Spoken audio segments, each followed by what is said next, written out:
Kaieteur Radio, keeping you informed. Demerara and Essequibo 99.1 FM. Berbice 99.5 FM. Kaieteur Radio.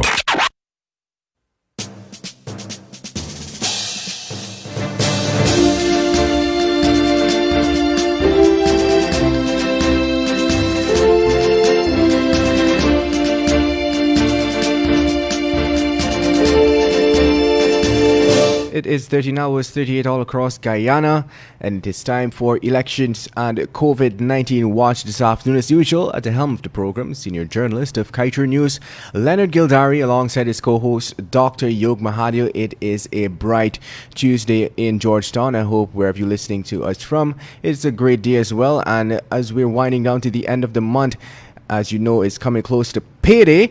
And Leonard Gildari has promised a distribution of his salary this month. And we're looking forward to that. But in the meantime, good afternoon, gentlemen. Good afternoon. And Yoga's looking a little pensive there. What are you pondering, Pinky? And I think my staffers has taken, or my partners, my colleagues in the studio, Yoga, they've taken a preemptive strike at us, like the political parties taking preemptive strikes against each other. So I think you and I would have to address that as we go down. But right away, serious business today. Jokes aside, it is a very, very serious day. It is June the 23rd, 2020, 113 days since the elections on March the 2nd. And what do you need to know today? What could Kaieteur News tell the people of Guyana today, all across this beautiful land of ours? Wherever you're joining us from, a good day to you. Overseas, if you're joining us also, good day to you. We had many people on room 592 last evening, but we're going to have a discussion on that in a very short while.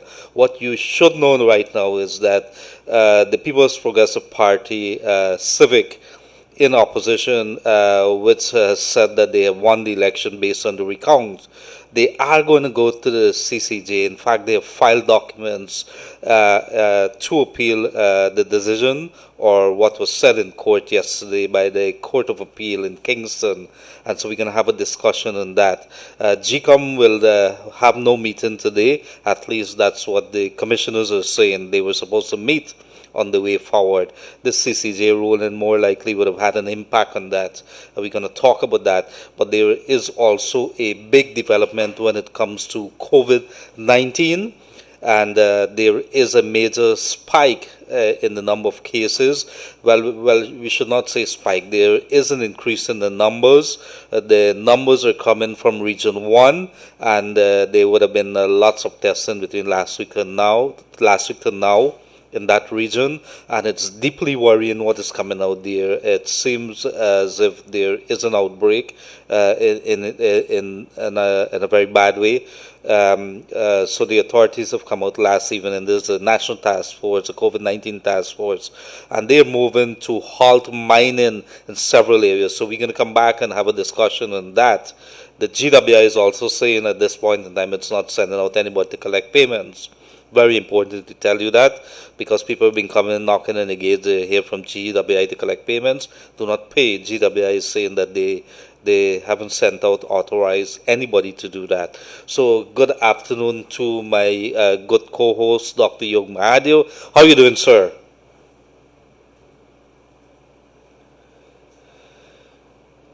Yog, are you there? I think in the meantime, while we try to get him, while we get Yog Mahathir on the line there, I must tell you that there are several other news that is coming out here. We will be going towards the Kaieteur newspaper, the Tuesday, June the 23rd. In the meantime, while we try to get Dr. Yog Mahathir. Yogi, hearing us now?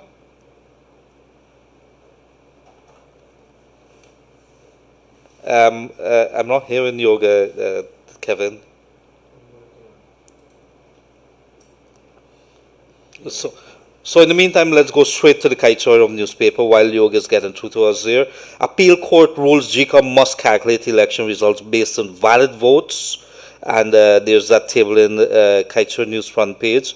which is Elections Commission Secretariat, and it has the general elections recount totals, and it's saying that the appeal court has ruled that GCOM must calculate the election result based on valid votes, and that is saying the recount totals there. The cop among two arrested for friendship robbery. Nothing stopping GCOM from making the declarations now. There's opposition leader Bijak Hussain. Region 1 records 80 new COVID-19 cases. Task force announced mining halt in specific areas. Region 7 and Region 1, Region 8, they are going to move to, they've set up checkpoints here. On the staff and on the funded EPA, that is the Environmental Protection Agency, will be at ExxonMobil's mercy, and there's a conservationist is saying that. And you remember that a couple of days back, we would have seen a story breaking, 587 million being spent by the Guyana Power and Light Inc. At this point in time. At least that was the story. GCOM would have spent that on 8 bucket trucks. There are questions over whether it was properly advertised and whether we did have value for the money. GPL says this is a deal that we haven't really signed off and no payments being made. However, there is, am I on air? Yes, my apologies. GPL is saying very, very clearly that they have not paid any money, that their trucks have not been delivered as yet. And in any case, they would have advertised it. But where did they advertise it? They said that they advertised it in Kaieteur News last year. Did we get value for the money? We're looking into that. One of the truck was 63 million, another one was 83 million. They took 4 each. And so there are some questions, a developing story about that. Payment order, purchase order that they would have come to the attention of the media would have indicated that they did pay. So it's in direct contradiction what the GPL is saying. So that's a developing story that we're trying to get some other details that the reporters are working on that. In the meantime, let me try to get back to my co-host, Dr. Yog Mahadio. Yog, are you hearing us now, sir? So apparently we're not getting Yog there at the moment, but in the event we would have had a couple of variant statements when it comes to that very big court decision yesterday. What exactly did the court say? Was it a ruling? The lawyers are saying from the People's Progressive Party. Can you hear me now? Yes, I'm hearing you, Yoga. Our apologies there. These technical issues come up from time to time because Yoga is not in our studio. It's operating elsewhere. We're dependent on internet. So you go right ahead, Yoga. Were you hearing me when I was talking? Yes, I was hearing you. I agree with you, but let me say this at the top. I believe Kevin Smith is a prime example of the influence these elections have on people in Guyana. Kevin Smith is trying to weasel out of a deal that we made in public, and he's telling you have to somehow share your salary. But Kevin, we got you, buddy. No. Leonard, on the serious, on the serious side, there, as you rightly pointed, there are lots of things happening. I think there are reports that public servants haven't been paid since May month. We have reports, of course, of this COVID, the extreme numbers. And mind you, viewers and listeners, that there is no planned baseline operation for COVID-19. In other words, they're not doing any strategic kind of testing that can really pick up where in this country is at risk. What happens is, as people complain and so forth, and people turn up to the hospitals or turn up to the health facilities, that's when it comes up. So Leonard, that is worrying, and I think we should probably ask Mr. CMO to join us one day if we can. I know we have been trying to reach out to them, but whether it can happen is another matter. On the election side, Leonard, I guess we can continue that as the discussion continues to happen today. Yes. So there is going to be some major developments. We're going to be talking about continue the talks on what exactly does this vote mean. But what we could tell you these three decisions by the court yesterday, what does it really mean? It's a majority decision by 2 judges. There was one dissenting view of the application that was before the Court of Appeal. And so what does it really mean? The opposition has made it very, very clear. There's no orders which is compelling GCOM to do anything. It's just an advisory. It's just an opinion that was rendered by the court on certain matters. So there's nothing stopping GCOM from going ahead and doing what it's supposed to do. In any case, GCOM is the body that is tasked with elections in Guyana. Of course, to protect itself, the opposition is saying that it's already filed this morning. It didn't wait just a few hours later. It's already gone to the Court of Appeal, the Caribbean Court of Justice, to have that matter heard as urgently as possible. So, right away, the question that comes into people's mind, what now? And so I'm going to ask you that based on what you're seeing here, timelines, let's look at timelines. If we do this today, let's say we file today, how early could we expect the Caribbean Court of Justice to hear this? And I presume it's going to be a virtual kind of hearing because nobody's going to go to the court in Trinidad. That is going to be a little easier. But there is going to be some delays to what is expected to be a swearing in. Let's talk about that. What are we seeing at the moment? Correct. Well, Leonard, it's a matter of annoyance, isn't it? I wish to just put this in perspective that we are at a stage where GCOM, everybody has said nothing is stopping GCOM from proceeding with a declaration, with demanding the chairman asking the CEO to give his final report. And that final report, I wish to point out, has only to do with the allocation of the seats in the National Assembly, because he had already advised, the CEO had already tendered his advice to the chairman with regards to the final valid votes of the recount. So there has been a lot of hullabaloo, there's been a lot of usual confusion that has been thrown at the population. This case going to the CCJ, Mr. Nandlal was in room 592 last night, and he made it very clear that the case going to the CCJ has nothing to do with the GCOM and its declaration per se. What they are trying to do is to correct what they feel is a situation that is created by the court's ruling yesterday that separated the courts in terms of president versus the rest of the votes and the slate and stuff like that. So all of those technical stuff, as Mr. Nanlal would have outlined last night, is what they're seeking the CCJ to correct, because they feel that there has been some openness left for misconception and improper translation in the future. Mind you, we must remember that yesterday at the CCJ, there would have been a number of comments that were made, which I wish to quote, that, for example, I think both Brassington Reynolds and Justice Dawn would have said that, use words, for example, that, this is disjunctive. They admitted it's disjunctive, meaning that, they're but not absurd. So they're applying asking you to say, okay, yeah, we agree that the way we are approaching this might be disjunctive, but they don't deem it as absurd. So I think some of those things is what a technical aspect of law, not necessarily relating to GCOM and its mandate now, Leonard. However, I dare say, given that GCOM's meeting has been called off today, I don't know if you guys have received a reason for that. It may be that GCOM is now waiting for the 3 days to elapse, given that there is a stay on the order of the Court of Appeal yesterday. Well, good question. What I could tell you is that I was on Bibi Shadik's Facebook page a little while back. I'm going to read to what was said. But there may be a reason, and this is a little funny today.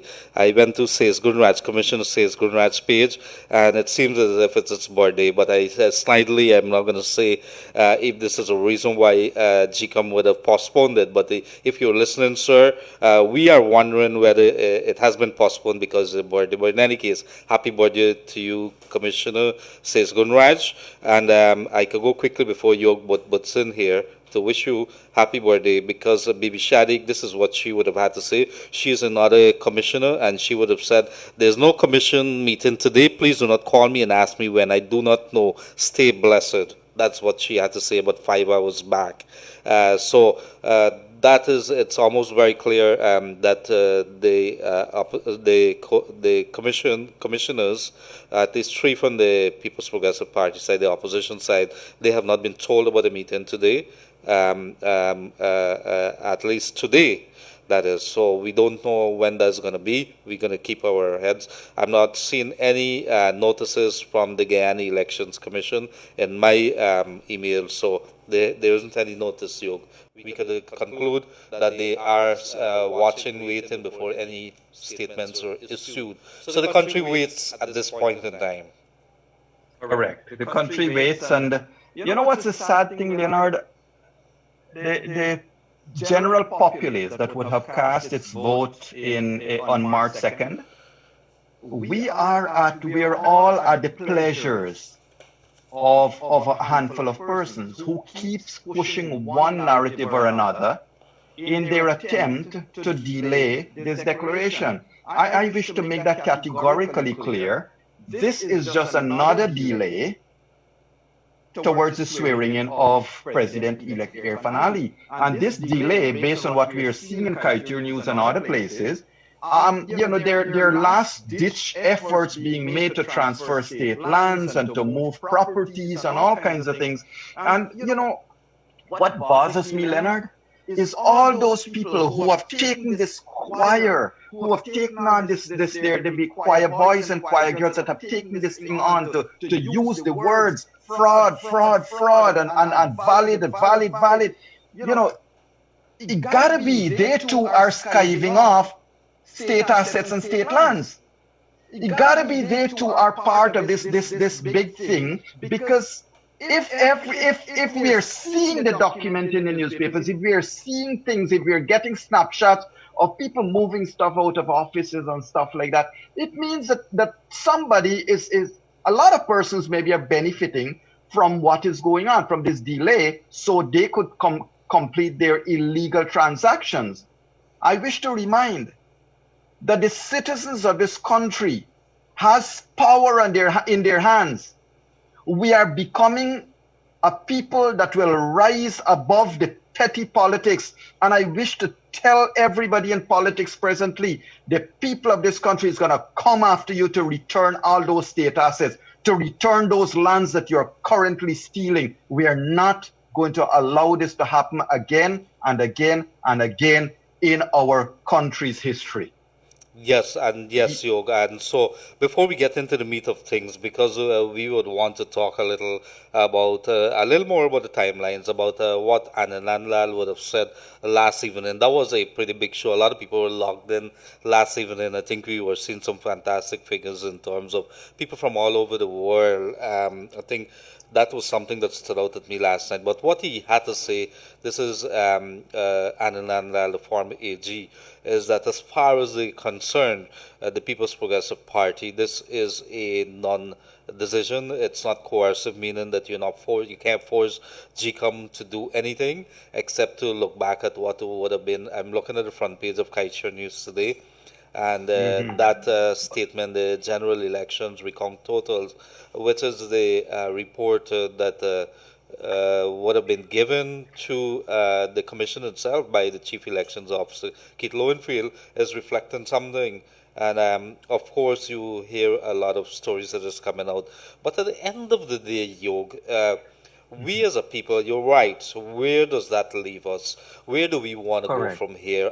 Do we want to be in a perpetual state where we're hovering between waiting until tomorrow? And we cannot separate COVID-19 from elections at this point in time. I'll tell you why. And let's get down to it right now. COVID-19. Do not, and this is coming from the experts, we said this weeks back, and I'm going to say it to you. They are of the view that we're not going to be out of this before the year is out, meaning that there's going to continue to be measures by whatever administrations are in place. There is going to be a curfew because this thing ain't going nowhere. What we're seeing here is not a second wave or a third wave. We have not begun to even realize what is happening here. Region 1, next to Venezuela. Region 9, one student came across from Brazil. They were allowed to come here with the family. They were stuck in Brazil. When the borders closed, they were left over there, and then they were allowed to come, but they came over and was put into isolation. Somebody, they were tested and then they were found to be positive. Here the issue with that, so two grade 6 students from Region 9, I'm being told they have tested positive. In the Region 1 area, Moruca area, that seems to be a very big spot. While we've seen figures here, very early figures of maybe 20-something or so, I'm being told that lots of teachers are infected, students also, the frontline health workers, they're being affected. And now, if you understand how Moruca and Region 1, it's a very big area. There's some outlying areas, sub-region and so on. I think Moruca is in the sub-region of Region 1. And if you understand some of these areas are way out, you understand that maybe educational efforts and other things are not reaching these people. So there's a shortage of food. People can't go anywhere. There's that lockdown. Many villages has basically locked off themselves from outside. You can't pass through because the gates have been erected and so on. You see, if you get down there and the reporters are able to tell the stories, it would be able to bring a true picture of what is happening. But because of the lockdown, reporters are not able to travel. And what you have right now, you and I have to depend on third-hand information coming from somebody who would have gone in and they would have come back and briefed the authorities. So what you have in is maybe 6-hand, 7-hand, 8-hand kind of information coming down. The authorities are stepping in, trying to give some help, but it's not giving you the true picture of what's happening. We fast running out of space, beds. That thing there that you have at Ocean View that's happening, which we'll be discussing in a very short while, I don't think there's going to be enough. Based on what I'm hearing, we're not going to have enough beds. The situation is very, very dire. On the flip side of the coin here right now, is that people, as far as we're concerned, this country is not in a lockdown phase anymore. People going out of business as normal. The only thing that's happening is that in the evening, a lot of people not about the place. But if you would have seen what happened over the weekend, there was one case, one gentleman and his family went down, I think it's a construction worker, to Agricola there to go to a night party. So where the authorities, and then somehow bullets start firing, he ended up dead. But the point is, what are you doing up out of your house at 3 o'clock in the morning at a party when it's supposed to be a curfew? Where are the authorities? Who's enforcing that? So many questions is coming out there. If you look, every single day there's traffic jams on the road, so it's business as normal. You go on Regent Street, you go on the East Bank, barbershops are open, hardware stores are open, Chinese restaurants are open, business as normal, everybody. People not caring about masks and anything. So we're going to go down in a very, very difficult road that we're walking on right now, and that if there's an absence of enforcement, if the authorities not saying anything, and the people have to go about getting their lives together, getting work, getting money, what do you do? But over to you, maybe if you have some other takes on that. Thank you, Leonard. Back to the elections, and let me just say, because you ran away with this at the top. Are you hearing me? Yes, I'm hearing you. Yes, you ran away with this at the top, Mr. Leonard Gildarian. Kevin Smith, I agree with you. He has to fork up this month end, and he'll have to do it to Commissioner Sayes Gunraj, whose birthday is tomorrow. And so I found a great joy in doing this to you today, Leonard. So we have people ganging up on me today. Well, I always like a good challenge. But jokes aside, let's come down back to these elections. I want to say the following. Look, let us keep in mind what would have transpired over these past 4 to 5 years. It is important we remember. Look, we have had a change in government in 2015, and we all cheered. A lot of people cheered the new government and saw them having every opportunity in the world to make a difference from what they inherited. Unfortunately, within 100 days, people saw the true nature of this government with that Durban Park expenditure, with monies that were just flying helter-skelter all over the place. They obviously inherited a wonderful treasury that they decided it was spend time. Now, what happened? Well, through those years, we have seen people have been unmasked over those years. Leonard, I have seen, and I have personally written, and I've had people write and ask and beg the government that all of this talk about the PPP taking state lands and all of this talk about Praderville 1 and Praderville 2, let us investigate and investigate thoroughly, and whatever action has to be taken, let it be taken. What happened to all of that? Zilch, nada, nothing. So I don't know if you want to put aside the political narrative that they're saying all of these land steals happen, then you have to say there was no basis for it because nothing went to the courts and we didn't hear or see anything. Then you have had another instance, and this thing is really, it's one of the things that's splitting Guyana apart, this matter of racism. I have heard, Leonard, a lot of people say things about 400 odd names that would have been killed, allegedly killed during the PPP reign.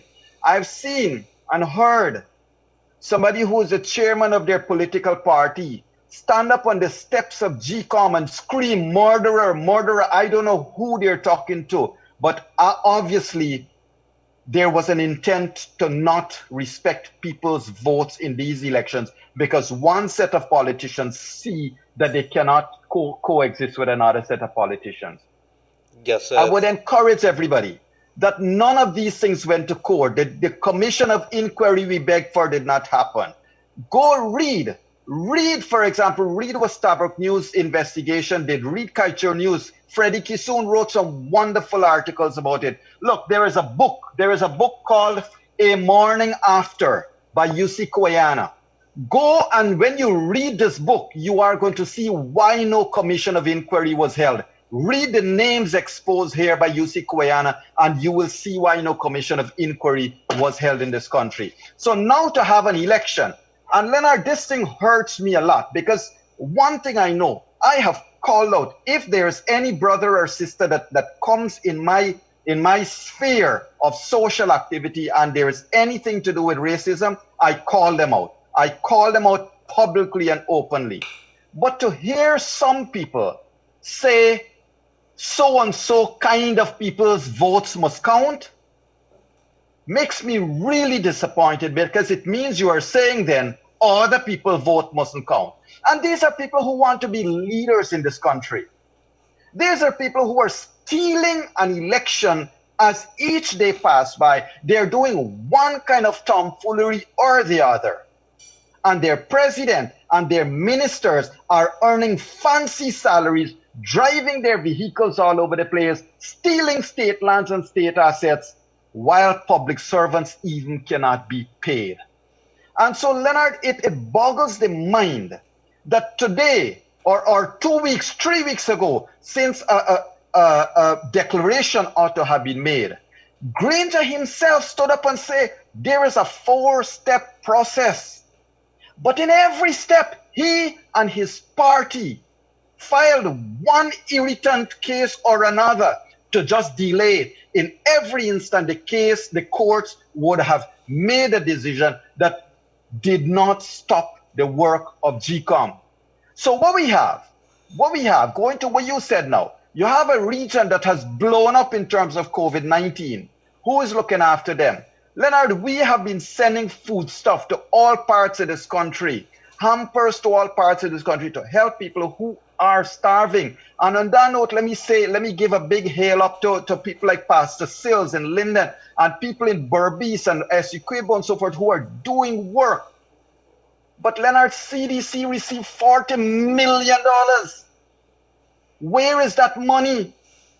I'm sorry to be carry on. These things need to be said and need to be said, so we mustn't forget it. I want to raise something else. I am sick and tired about hearing something about Mercury. In fact, I am the one that shared Mercury's contract on my social media a little while back, months ago.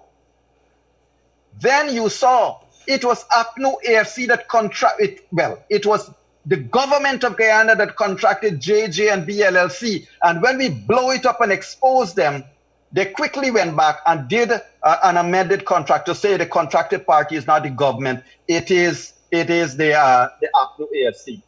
We got information. We know you're hearing talks about Cambridge Analytica. We know who has employed these people, and we are going to expose it. The truth will come out. The truth must come out. And we also know the Jamaican firm that was employed, $3 million were paid. You don't have money to feed people in this country, but you're paying millions of dollars to lobbyists and all kinds of things here, and meanwhile, you're earning your salaries and our people are starving. Billions of dollars spent on that hospital. Yet it's the same APNU AFC that killed the specialty hospital on day one of them taking office. You know, it gets to be where it is now just not an irritant, it is now just a plain intent to steal these elections to ensure they stay in government until they could complete all their transactions, Leonard.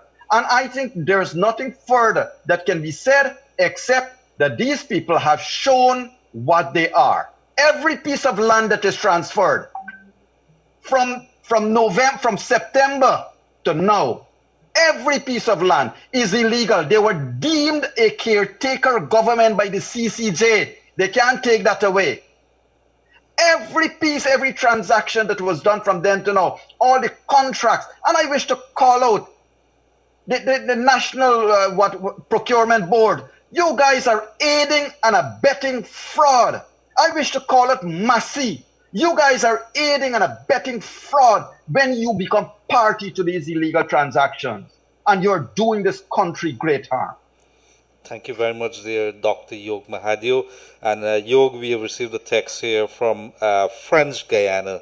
I want to say hello to our people down there in French Guyana, Cayenne area there. Watching from French Guyana, Yog, we Guyanese and French Guyana are a bit isolated because of the language. But I'm circulating all of your programs so that Guyanese will understand what is happening in our country. Thank you for updating us. And they said they are listening to us. So hello there to you good people. Good afternoon. Is there any substance to the AG pronouncement that the CCJ has no jurisdiction to hear the case of the jurisdictional appeal filed by the PPP lawyers? Before I asked Yog to come in here, we would have had a number of lawyers who says that when the laws were written, there was no CCJ. Now that CCJ is the final stop and the CCJ is in place, if there is an appeal, it can go to the CCJ. I think it was yesterday to Yog, Mr. Counsel Kamal Ramkaran would have said, he would have spoken about the four corners, and maybe I hand it over to you so you could share that, how the CCJ at the moment. Well, put it this way, and I hate to make light of a very serious thing. A year ago, we went to the CCJ for them to teach us to understand math. Today, we are going to the CCJ for them to teach us to understand English. So this is terrible. But look, I support the move to the CCJ, and it's the CCJ that will have to decide whether they have jurisdiction or not. The lawyers are split across the divide. Some of them feel there is the court. The law here specifically says exclusive jurisdiction of the Court of Appeal. And some of them have said, well, when that law would have been placed, the supremacy of the the CCJ, was not then extant. And so now that the CCJ has come in place, there is a superior court. And so the subsequent rulings would have allowed us to have this bridge towards the CCJ. However, what is important that we understand is that going to the CCJ, ladies and gentlemen, has nothing at this stage to do with the decision of Madam Claudette Singh. In fact, what we must remember, the Court of Appeal did not do anything to GCOM. None of its order ended up stopping GCOM from going ahead or end up saying anything to GCOM other than that wherever the words more votes cast, it must mean more valid votes cast. And that is nothing new. That is nothing new, and we can repeat what Mr. Nandlal said last night. That is nothing new. That is, in any way, GCOM is only concerned about valid votes cast. This is why it has all of those checks and balances in place. This is why you have party agents and observers, and you had a recount and everything, so that you could get the valid votes recounted. So this big thing that we're making over this word valid, obviously we don't even understand English. And mind you, Leonard, let us be very clear that the entire recount, everything was done to establish that the validity of the ballots, the validity of the votes are sacrosanct. What has happened, let me repeat what I said last night. What has happened is APNU AFC has complained about irregularities. There is no proof. There is no proof. Kaieteur News has done investigative work and has rubbished the list that was sent by the Commissioner of Police, has rubbished it publicly, ridiculed it, right? Stabrook News has done an investigative piece on the birth certificates and death certificates. That has also been rubbished. There is no proof. But what these people want is that, okay, APNU AFC has bought out Mingo. That is now obvious. They have bought out Lowenfield. That is now obvious. They have bought out all of these agents, polling agents and polling officers and deputy officers. And so what happens is now they're saying because the officer of GCOM made a mistake, the people's votes must not be counted. That is what they're doing to you, ladies and gentlemen. They're saying that because Lowenfield's employees made errors, your vote must be burnt away, must be thrown away, must not be counted. Why and how and what's the outcome? So that they could remain in office. If that is to happen, then it means no election will ever be value worth anything in this country, because it means governments are going to say, default, you just step in and you stay in office. If a government can do this to GCOM, yes, then God help us in this country. Well, it's going to be interesting to see what happens there. If you're not joining us, Elections COVID-19 Watch on Kaieteur Radio 99.1, 99.5, and you could go to Kaieteur Radio on Facebook, on YouTube as well, and you could be able to get us there. It's being broadcasted live there. And of course, if you missed that very big show last evening with Anna Nandlal, we're hoping to bring other lawyers, other technical minds, other legal minds onto the show, and we will be doing that in room 592. Dr. Yog Mahadio, my co-host, will be telling you a little about that, what is going to happen this evening at 7:30 p.m. sharp, right here in room 592. And let me tell you also, if you're joining us and you would have missed what has happened to elections 2020, this morning it was announced by the People's Progressive Party, that's the opposition party, that they have gone to the Caribbean Court of Justice to appeal what would have been coming out of the Court of Appeal yesterday, majority decision, which gives itself jurisdiction. There was one out of the three judges who have dissented, and they have said that basically they have the jurisdiction, and they inserted the words valid, I think credible or valid votes into this thing. And then Yoga is going to tell us a little bit that, because there were some questions as to whether the court took it upon itself, and that in itself is being appealed right now, because the opposition is insisting that the court would have overstepped its boundaries, stepped outside of what it's supposed to be doing in making its decisions or rendering those decisions. But Leonard, yes. but Leonard, stick a pin. I mean, I just want to reiterate to everyone what this case going to the CCJ is seeking in effect is that the Court of Appeals ruling that valid votes cast equals to, total votes cast equal to total valid votes cast. They're basically going to the CCJ to say the court cannot superimpose words in a constitution, because GCOM is all about valid votes. let me explain this. Let me paraphrase what Mr. Nandalal shared yesterday. If a section in any one of the laws say that if you're guilty of so and so offense, you must be fined $34,000.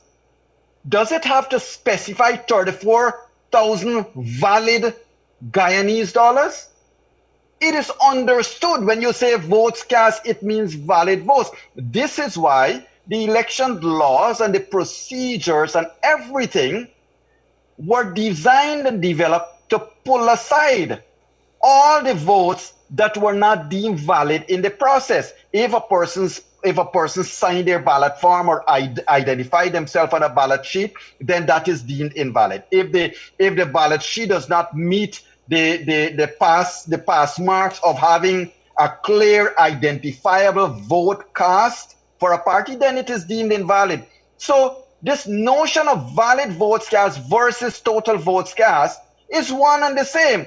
And so these people are going to the court to have the court make that ruling. It has nothing to do with what GCOM has to do now. What GCOM may have called off today's meeting for was because the Court of Appeal gave a 3-day stay in their decision. And so maybe that is so. But I tell you, I wish I am wrong. I wish that you will tell me 3 days from today that you were wrong. And I would happily say, yes, I was wrong. Because I foresee in 3 days' time, when a meeting is called, if Mr. Lowenfield is then ordered to deliver his report, then 3 commissioners are now going to turn up to the meeting. You could see it. They need another month or so in office, and maybe that's what they're insisting on. But Leonard, let us ensure that we understand that this thing going to the CCJ has nothing to do. There is no stop, there is no stay, there is no order, there is no, and I know a couple of our legal minds may be listening. I'm hoping they can call me and correct me if I'm wrong, but I dare say there is no request to CCJ to declare against GCOM or the CEO, and it's a matter of going to clarify whether valid total votes cast is equal to total valid. But it's a matter of English, and yes, CCJ has to teach us English again. Thank you very much. English and maths. You got to read. I am not a legal mind, but I'm sure that Kevin is not reading, and so we're going to talk about that in a little while. But if you're now joining us, I think you and I have spoken enough. 2267453, 2267453. That's the number that you could call at our radio station. We want to hear about COVID-19, what it's doing to you. We want to hear about elections 2020. What are some of your thoughts? Let's keep it short, sweet, within respect, within our standards, and let's have a good conversation today. You could also send us some texts to 622-622-222. Yog hear me say that. And so in the meantime, while we await a call, Yog, there's somebody who's texting us straight from Vancouver, British Columbia, and I want to say hello to that person. I'm a faithful viewer on a daily basis. I've even adjusted my workout schedule on my treadmill just to coincide with the program. Good job, guys. So I want to say hello to that person, and thank you for joining us. Go ahead, Yog. Leonard, let me just remind everybody of this too. It's the same ACNO AFC that were willing to be sworn in on Mingo's fraud, Remember that? They were ready. Cars were lined up. People were coming into the country to get Mr. Granger sworn in on that fraud. They were ready to embrace it. Who will embrace a fraud? You tell me. And then what happens now? They want to throw away the people's votes and in the process give themselves 2/3 in Parliament. 2/3 majority in Parliament. That's the barefacedness that you are seeing come into pass. And bet you, if they push and they get ready, they're going to embrace it and say, we are happy with this. It is not going to happen. Yes, well, let's see what happens here. I think there's a caller online already. Yes, good afternoon, caller. You're on the air. It is not going to happen. Yes, good afternoon, caller. You're on the air.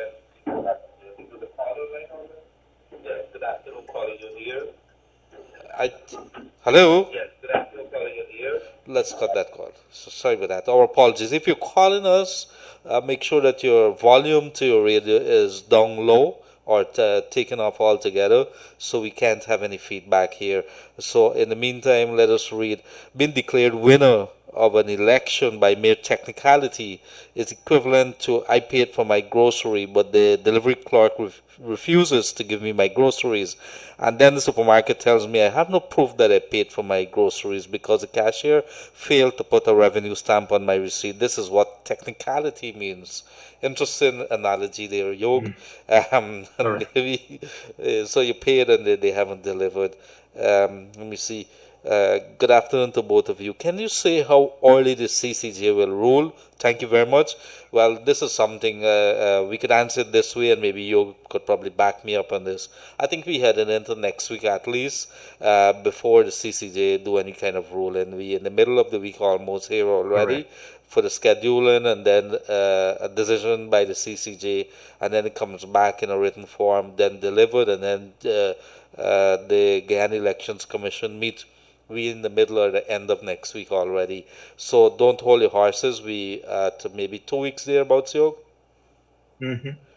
So and I think Yog would have introduced the specter of the commissioners deciding one day when the first meeting is called that somebody has diarrhea, another one has a birthday party, and maybe somebody had something to do up in Berbice or Essequibo. So all that is likely to play out. Let's don't put our hats too much on there being a swift resolution on this entire thing. And so there's another caller in line. Good afternoon, caller, you're on the air. Yes, good afternoon, caller, you're on the air. Hi, good afternoon, brother. Good afternoon. Why they're holding on? I think they're holding on for a month now, right? It's going to be like till in July. Because they were happening for all the cronies who they sell out land and give. Within a month, I think, all the papers going to come out, and then they're going to give up this sale because they're going to say they got everything now what they want. Okay, thank you very much. Any other points? No. Because I don't know what happened. If Apnu was in the chair, do you think this would have happened in Guyana until now? Are they taking advantage over the people in this country? And I think when you see the right president going, they should deal with all of them. Yes, thank you very much, ma'am. Deal with all of them accordingly, and don't have no sympathy whatsoever. Yes. Okay, thank you. Thank you very much, and thank you to our caller, and have a pleasant rest of the afternoon. Good afternoon, gentlemen. I'm enjoying the program. Dr. Yoga's been saying everything that I've been saying for the past few weeks. On another note, I'm outraged that Lowenfield is able to disenfranchise almost 300,000 voters in Guyana. Where did he come up with those fantastic figures from? I understand they're crying about 40 boxes in Region 4, but I am from Region 6, which is a PPP stronghold. According to his figures, APNU won the Region 6, and so I would like his figures. I would like to know why so many thousands of votes were invalidated. This is so unfair what is happening. They were voted out in the no confidence motion. They bullied away. Now they voted out in thousands to get them out, and still. And so that is coming from one of our locals here. So lots of frustration coming out from one voter there. Yog, and I think the questions, maybe you would want to address some of them. Yes. And Leonard, I also have received a message which I want to read out, that if we can comment on, somebody has apparently said that if votes in a ballot box without statutory documents are considered valid, then what is the point of the statutory documents? Why go through all of the trouble to print them? Why put people through hell? Wouldn't it be much easier to just don't have an elections and select who you want? In other words, the argument that this person has forwarded to me is that they're arguing that if you want to count votes in a box that does not have statutory documents, it is not right, because why did you have statutory documents in the first place? And I would answer it as follows. It is not the electorate's fault that there is no document in the box. The people lined up the whole day. They went, they cast their votes. When Mingo and his deputy called the officers on the East Coast and said, don't put the stuff in the box, Are you going to blame the people of the villages for their fraud? The people's votes must count. No two ways about it. The people lined up whole day in the sun. They lined up and they cast their votes. Mingo and his deputy called around and said, don't put the documents in the box, put it in the poll bag.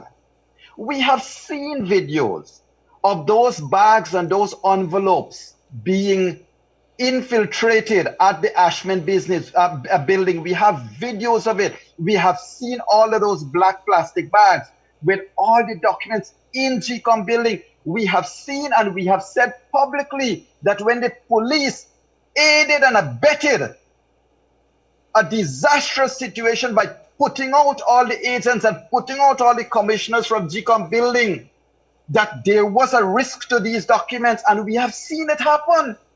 So you're not fooling anyone. We know what has happened. We have seen what has happened from day one, and we now know this is a grand scheme to ensure that the ballots of the people of this country must not count. You only want your supporters' ballots to be counted because your own officers went and called these stations and said, don't put the documents in the box. But you want to blame my people and our people and the villagers who really don't care who you are for that fraud. Yes. No, the people's votes must count. Yeah, you cannot disenfranchise anybody. I think that's the only thing that really counts as a citizen in a democracy as ours. Good afternoon, Jürgen Leonard. I would like to know if all these lands being sold and all assets can be taken away from those involved because there's no government in place. Well, we had, I think it is Ananala last evening, which says they will investigate and they will be revoking anything that is seen that is not above board. That was done maybe in a legal manner. So that has been made very, very clear. In the meantime, if you're joining us, Elections COVID-19 Watch on Kaieteur Radio here, 99.1, 99.5. And you can get us on YouTube and Facebook or Kaieteur News Online. Yes, Yog? So, Leonard, another viewer has written, Mr. Dan Isaacs has said, that if you receive a valid passport from the government and the passport is missing of the identification page, is that passport valid? Can you travel with it? Would the custom clerk approve it upon entering Guyana? No, the passport is not valid, and so because it is not a credible document. I wish to tell Mr. Isaacs as follows. If you are driving on the road, sir, and you have a valid driver's license, and you are driving and the police stop you and say, give me your license and follow me to the station. Are you driving as an unlicensed driver to the police station? Because you don't have it with you anymore. What has happened is that an officer has instructed you to do something. An officer of the law, an officer who took an oath, has instructed you, don't put the documents in the box. And you have done so. But the point is, why must the electorates, why must the people be made to pay for a man who has defrauded this system, or men and women who have defrauded this system with a clear intent to let APNU AFC rig these elections and remain in office? Yes, I do thank you for that. There's a call online. Good afternoon, caller, you're near. Good afternoon. Good afternoon. Hello? With this COVID-19, right? Yes. Remember, with the APNU, with the APNU, right? Like they're not cater nothing over these people in this country. Mm-hmm.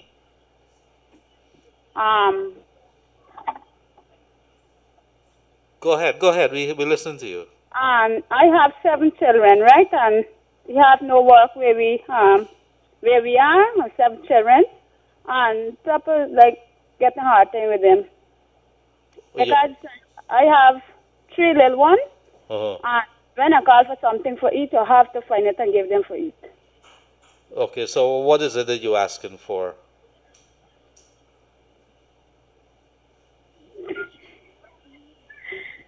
All right, don't cry, baby. Don't cry. Is there a number that I could get you on? I call you immediately after this. 6 697-9902. We call you. Take care. What's your name? Wendy. Okay, Wendy. Thank you. Bye-bye. Apologies there. Yog, and so sometimes you hear a lot. Every day you and I would be dealing with stories like that. A lot of tears. People are really suffering in this country. And we're not hearing anything. Last evening, I think it was very late, we had a statement coming out from the National COVID-19 Task Force. There was an emergency meeting to deal with the number of cases in Region 1. Nobody is not saying anything with regards to the people who may need some help. And you did raise the issue of what the Civil Defense Commission is doing. I've asked Ms. Colonel Craig, it is, to come on the program, and they were waiting on some directions before they make any statements. We'd have to reach out back to them. But I understand that the Ministry of Social Protection is the one that's handling all those applications. But people really, really suffer in yoga. People are eating less. People are not going anywhere. There is another set of the population that doesn't really give a damn about what is happening, but the curfew, the measures, and so on. And there's an unevenness. And so, you know, the elections 2020, COVID-19 has really brought out an ugliness to the society that is that's also characterized by the selfishness of our politicians. And I'm not talking this from one side, it's both sides. I'm very intent on getting in power, and whatever it takes, I'm going to get in, and nothing else matters. And here you have, meanwhile, on the other side of the fence, this is happening. It really breaks your heart to see what happens, and you're not going to know until you actually hit the ground running, and you go into places like at the back of Grove, Plastic City, go all over this country, and we're not even beginning to talk what is happening in the hinterlands. It's heartbreaking to hear the news, Yog. And so you and I have been talking, and I really wish, if you guys are overseas and are not sure, you have a foundation, you got to start doing something in our little ways. We're doing it already, but our hands are tied. I think you and I, as I sit here today, I'm almost broke. I'm waiting because I went into my wallet and I've emptied it literally to do what I have to do. And this is not something I want to talk on here. I'd prefer not to talk about it.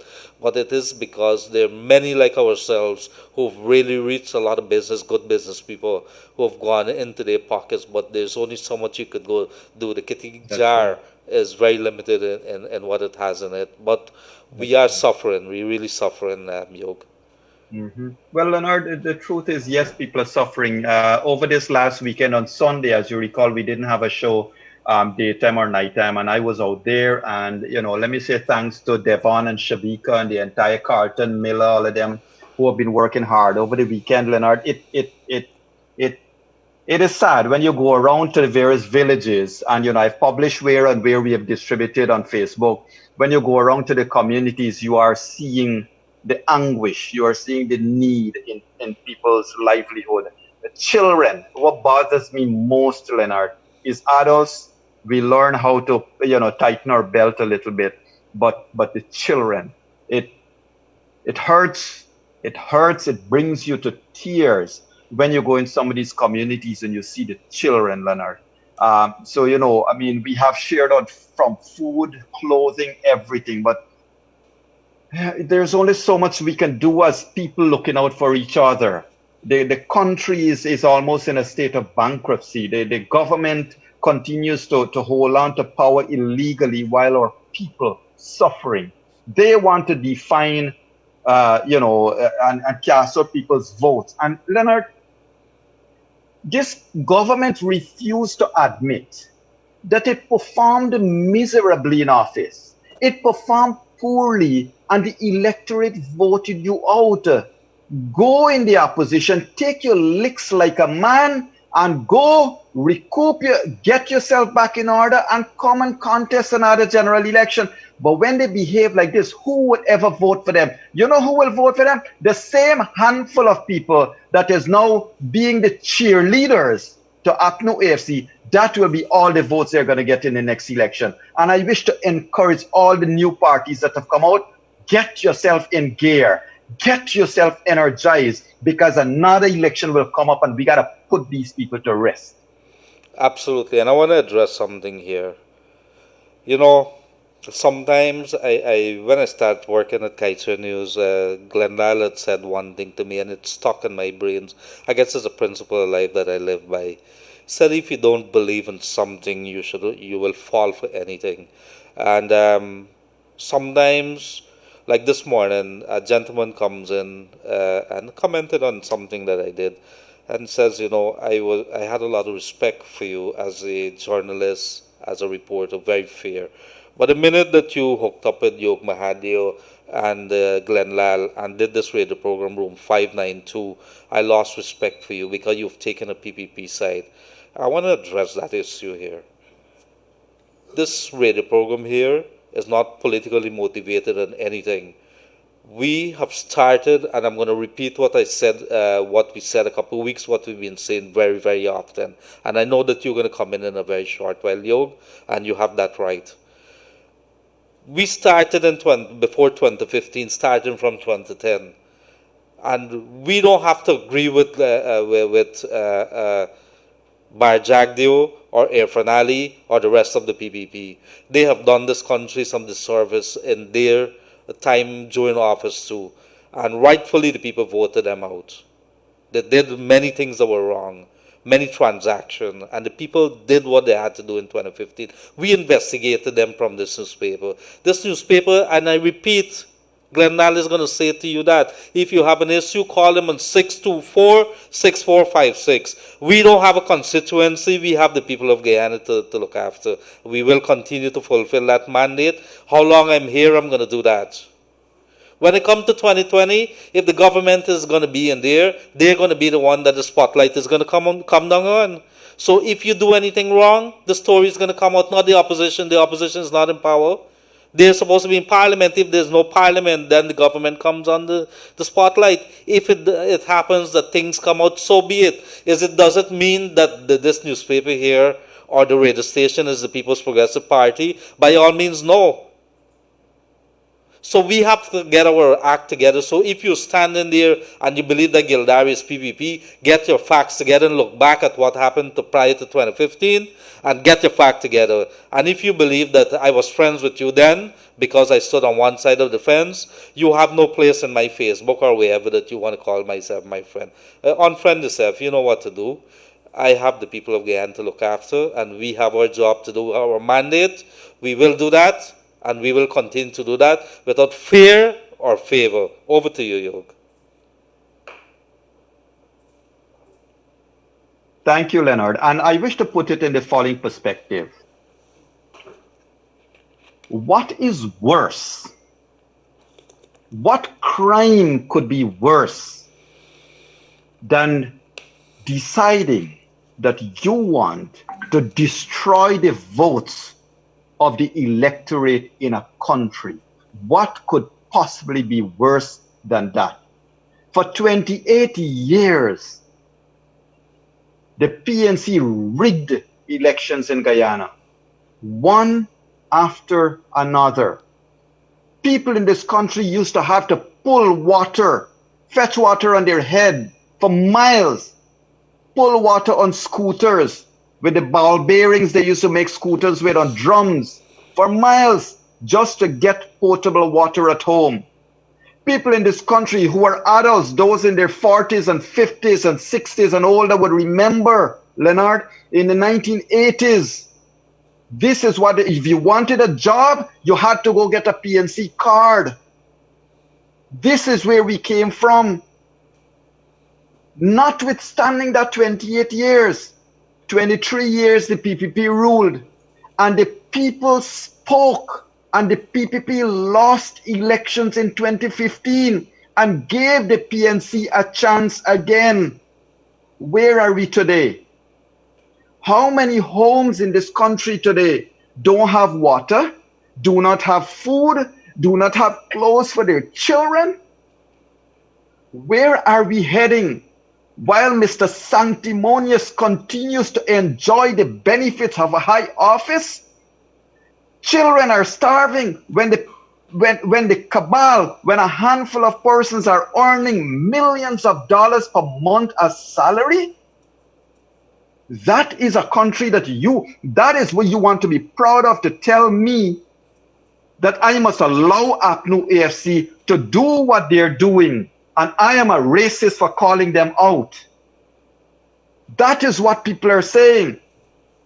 But I am not calling out any race. I believe APNU AFC got people who are from all races.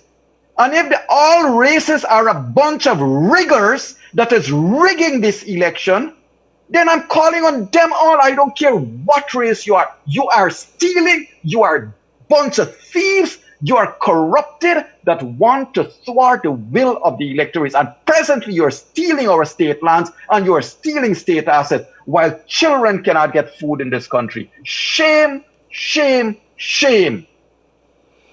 Thank you very much, dear. My dear brothers, Yog and Leonard, God bless you. Your last caller brought tears to my eyes. These politicians are selfish and cruel, very cruel. How can I help? I'm very interested in helping the children in whatever little way I can. If you have any information, I can pass it on to others to assist. That'd be great. I'm going to probably pass this over to you, Yog. Good afternoon to both of you. My husband is a taxi driver. He's not getting work. We have all the bills banking up. If it weren't for my son in Canada, the family would not have food to eat. But I can't ask him for anything more because he is studying.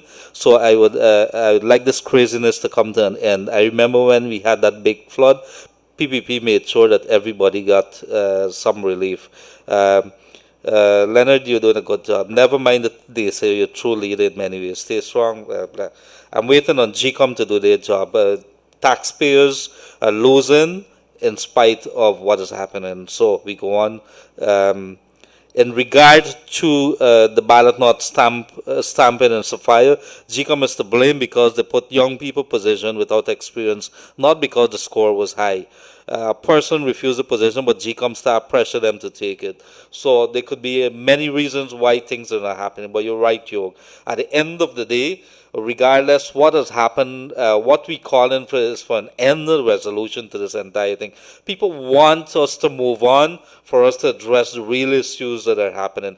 COVID-19, selfish politicians.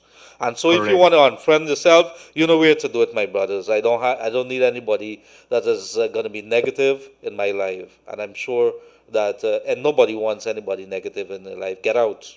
Over to you, Yog. Correct.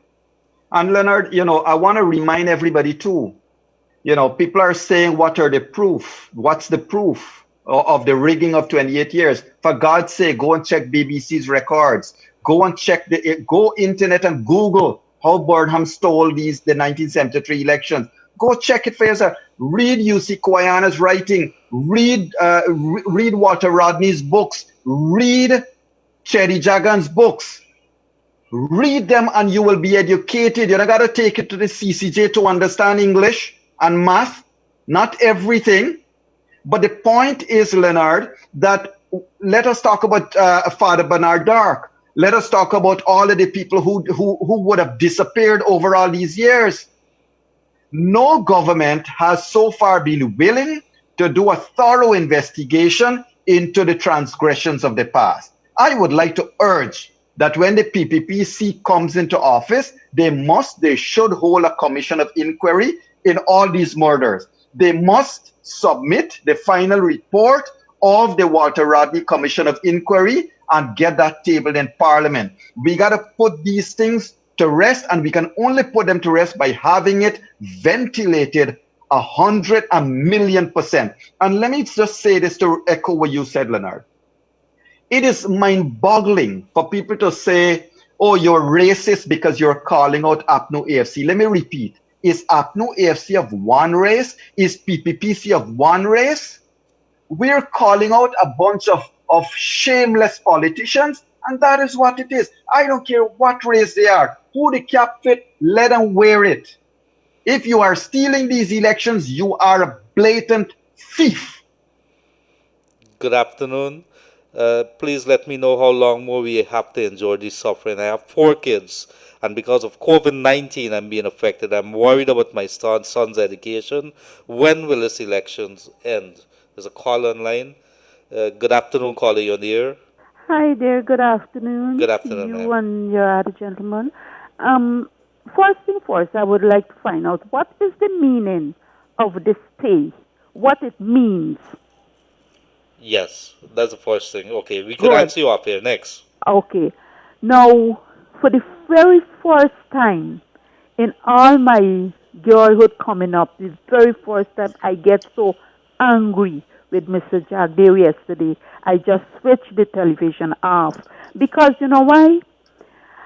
I don't know if Granger, Harmon, Barrett, or who could tell this nation or say or give any feel to know the frustration they put in the people through, the mental stress, the financial stress, you call it. What could these people tell the people of this country to give them satisfaction except to jail some of these people, really jail them? Now, another thing, when the police only would suspect this man planting ganja and the police don't reach down, so much legal minds we have, so much people we have in the legal field, nobody up to now can say, well, it's time for you pull in Owenfield or Mingo or whoever commit a fraud. It's how long more are we going to suffer? The thing is, what I'm looking at, good, we're in the suffering line already. If it means sanction, let it be. We are already suffering. Now, when you watch and see how the people, how this, I don't have name to call these people. When you watch how they toying with Jagdeo, playing him for a fool or going on, I would say that this is, all I'm saying here is my own feeling, my own language. Me ain't got education, me ain't got to UG, so if a song's stupid, please forgive me. No, you're not stupid, ma'am. You say it. I say it how I see it and how I feel. I can't imagine that, you know why I get angry with him? I said, wait, is this man gaining anything anywhere? Why is he going along with these people? Why he's trying call a sanction? Let's stop it. You want to fight? Let we fight. Done the dance. Mm-hmm. Why going and you bet me? See, I don't know how true it is, but I hear a rumor around the place. They want 1 year more. For what reason, I don't know. Anyway, to my mind, now this gone to CCJ, to my mind, it's like another month or two, or God in heaven knows when. But I am at my end. I get nightmares sometimes, buddy. Mm-hmm. Because you know why? You don't know when tomorrow morning wake, what is going to happen, where you're going, what you're eating, what will happen on the street when you're walking. How long are we going to go on like this? Mm-hmm. If it has to come to end one way or another, so be it. Because as far as I'm concerned, Granger don't give a damn or nobody else. The other day, I see one of them dress up type like if she's in Africa in front of somebody home, and she just carry on and say she would die. You know what she's going to die for?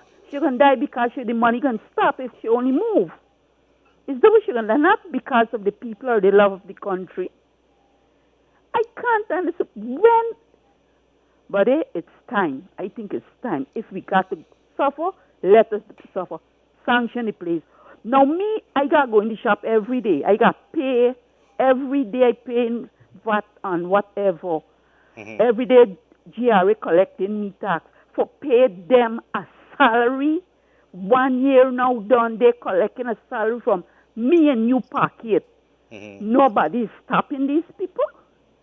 All right. Nobody cannot do or say nothing for Guyanese nation.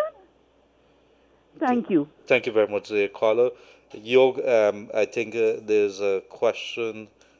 Well, go ahead. Any comments that you want to say to the caller? No, you would have to probably paraphrase some of it. I couldn't hear from my end here.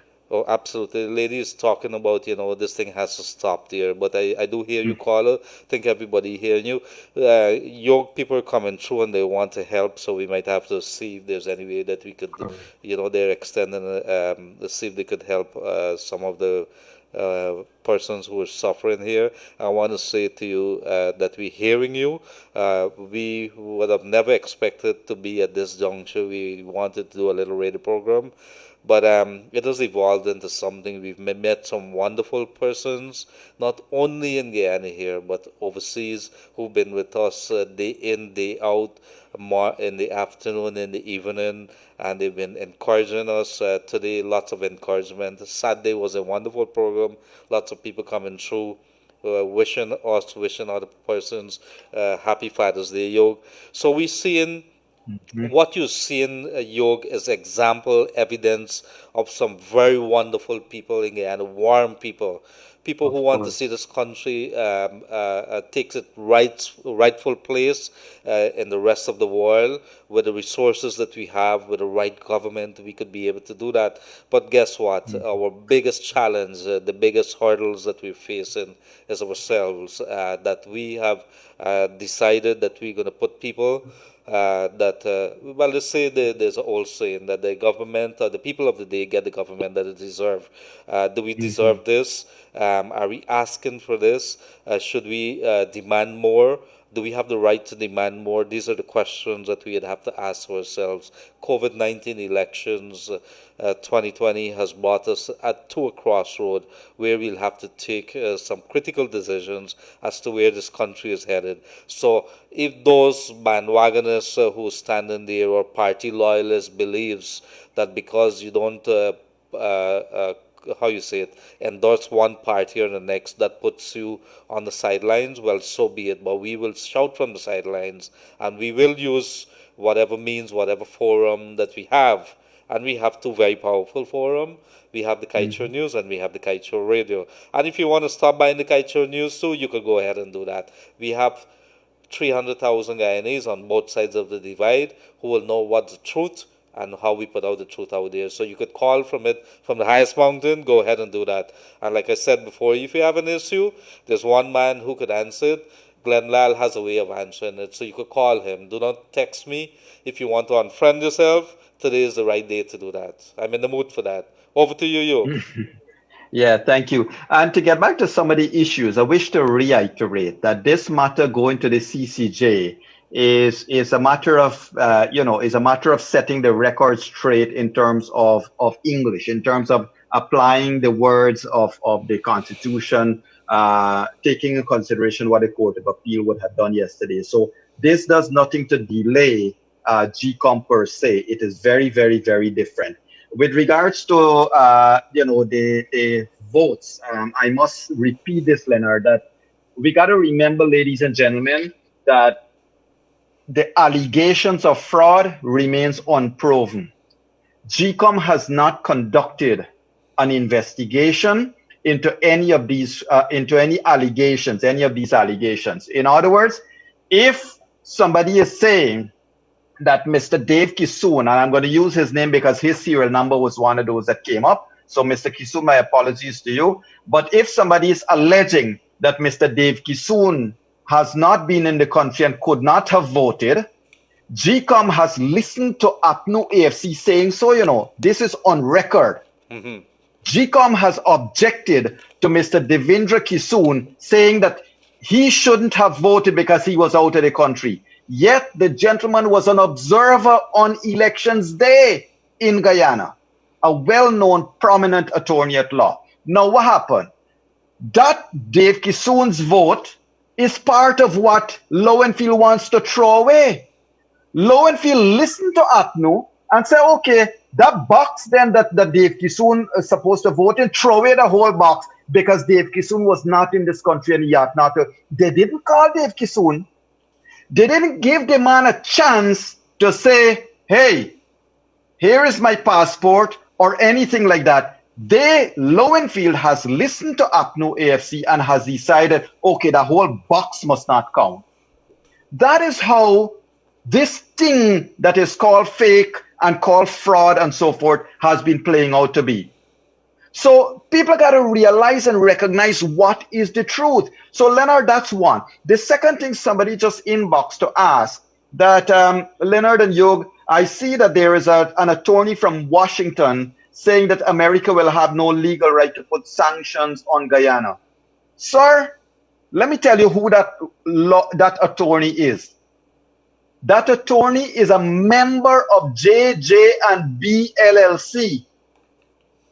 The company that is contracted by APNO AFC. They're paid to do this. They're paid to say what they're saying. That's what he's paid to say. There is a contract. They're getting 90-odd million Guyana dollars to say the things that they are saying. So pay no heed to them. Don't get distracted. Focus. What to focus on? That Lowenfield and APNO AFC wants to throw away our votes. As a WPA, a part of the coalition said, burn the ballot boxes, get rid of the ballots. That's what they want. But we are not going to allow them. The people voted. Lowenfield is the returning officer for Region 4. How come Region 4 got all of this problem? So not because Lowenfield decided he was going to take money from somebody if he did, that means that the people's vote must be burned. No, never. The people's vote must matter. Yes, I do. Thank you for that, Dr. Yog Mahadio. Elections COVID-19 watch here on Kaieteur Radio 99.1, 99.5. You can also get us Kaieteur Radio, YouTube, on Facebook, or Kaieteur News online. And here's a message coming. I think this gentleman here is from Region 2, Essequibo Coast.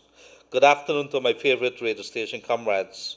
I would like to know if there are any who can address a double fare on transportation, especially on the Essequibo Coast. Secondly, no one has visited my community since the election and COVID-19 crisis. This situation is an emergency state. Thank you, gentlemen, as I listen keenly to your radio broadcast. And this is coming all the way to Essequibo. I want to say good day to people in Essequibo there, all the way in Pomeroon, Parika, Supanam, how are you doing? Anna Regina, wherever you are, I want to say good day on behalf of Dr. Yog Mahadio, myself, Leonard Gildari, and the rest of the crew here at Kaieteur Radio and from Kaieteur News, and from everybody else who's watching, listening to us here right now. Good afternoon, gentlemen. If the Court of Appeal refused to grant an appeal order for CCJ to pronounce on the PPPC appeal, what will happen? Let me see. I think it's already been filed, so I'm not sure how they would appeal, how they would do this. Yog, did you hear the question? There is no restriction. There is no restraining of GCOM or its agent that is being sought by the PPP or the persons going to the CCJ. So it should not matter to GCOM.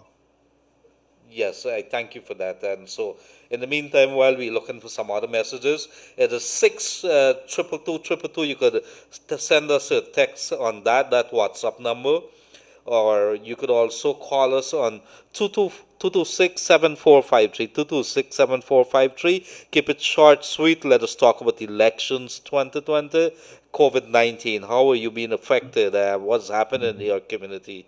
And I want to say... the caller from Essequibo, the message from Essequibo about the double fare for the taxis and minibuses, Leonard, therein lies an example of the problems we are in. Ladies and gentlemen, it is us here, you and Leonard and myself, over the past 100 days that have been, we keep on asking the government, reduce fuel prices, because the world market price had reduced. After 2 weeks of petitioning, then they reduced the fuel prices. But guess what? GPL's bill did not come down. So they have profited. They have profited from the low fuel prices. And when you ask the minibuses and the taxis to fetch lesser amount of people, but they still have to pay their loans at the bank, and they still got to feed their family. And so nobody, central government-wise, has come up with anything. Leonard, I have made a public call. If you add the salary of Granger, salary and benefits of Granger, You had the salary and benefits of Moses Nagamutu, the salary and benefits of the Attorney General, the salary and benefits of the entire cabinet, and those people who continue to be paid. You will have enough money to feed this country for a month, to feed the poor people for a month. But you know what? All you are seeing is heartless politicians. That's all. Well, we'd have to start examining the operations of not only the Guyana Power and Lights, but we'd have to start talking about the Guyana Water Inc., the Guyana Telephone and Telegraph Company, all these companies. And you know what is hurtful, Yog? Guyana Water Inc. and the Guyana Power and Light, two state-owned companies that should not have profits as the bottom line at the moment. What should be the bottom line is that it's a company, a state company that has a conscience, that you have people. If you understand, you want to hear the message being sent home. I want the executives in the Guyana Power and Light and the Guyana Water Inc. to have their senior citizens, their parents, suffer what many thousands of Guyanese are suffering when they have to line up at the post offices every month, living from month to month, from day to day, because of what they're getting, that little pittance, as we want to call it. Now, yes, our country is not rich by any means now in terms of all the cash in the bank. But guess what? When you start understanding what those people are going through, then you have an understanding what the decisions. A couple of people sit down by a board meeting in a nice boardroom with a coffee and everything, and a secretary standing by the door, and you feel nice because you have a couple of hours meeting and you make some decision without any connection to what is happening on the ground. Get your act together. Because when you see $587 million being paid out, and then you come out with a bunch of nonsense with a statement and saying that you have not really sealed the deal yet, it's not been delivered yet. But yet, on the other hand, you have a purchase order which says otherwise and contradict yourself. You're operating that company like when it's your bank account. GPL, you need to get yourself in order. If you're listening, you have lawyers, you know where to send the citation or whatever it is. We have lawyers on our side too. So let's get it right. Let's get it right for the people. You have a conscience, do the correct thing.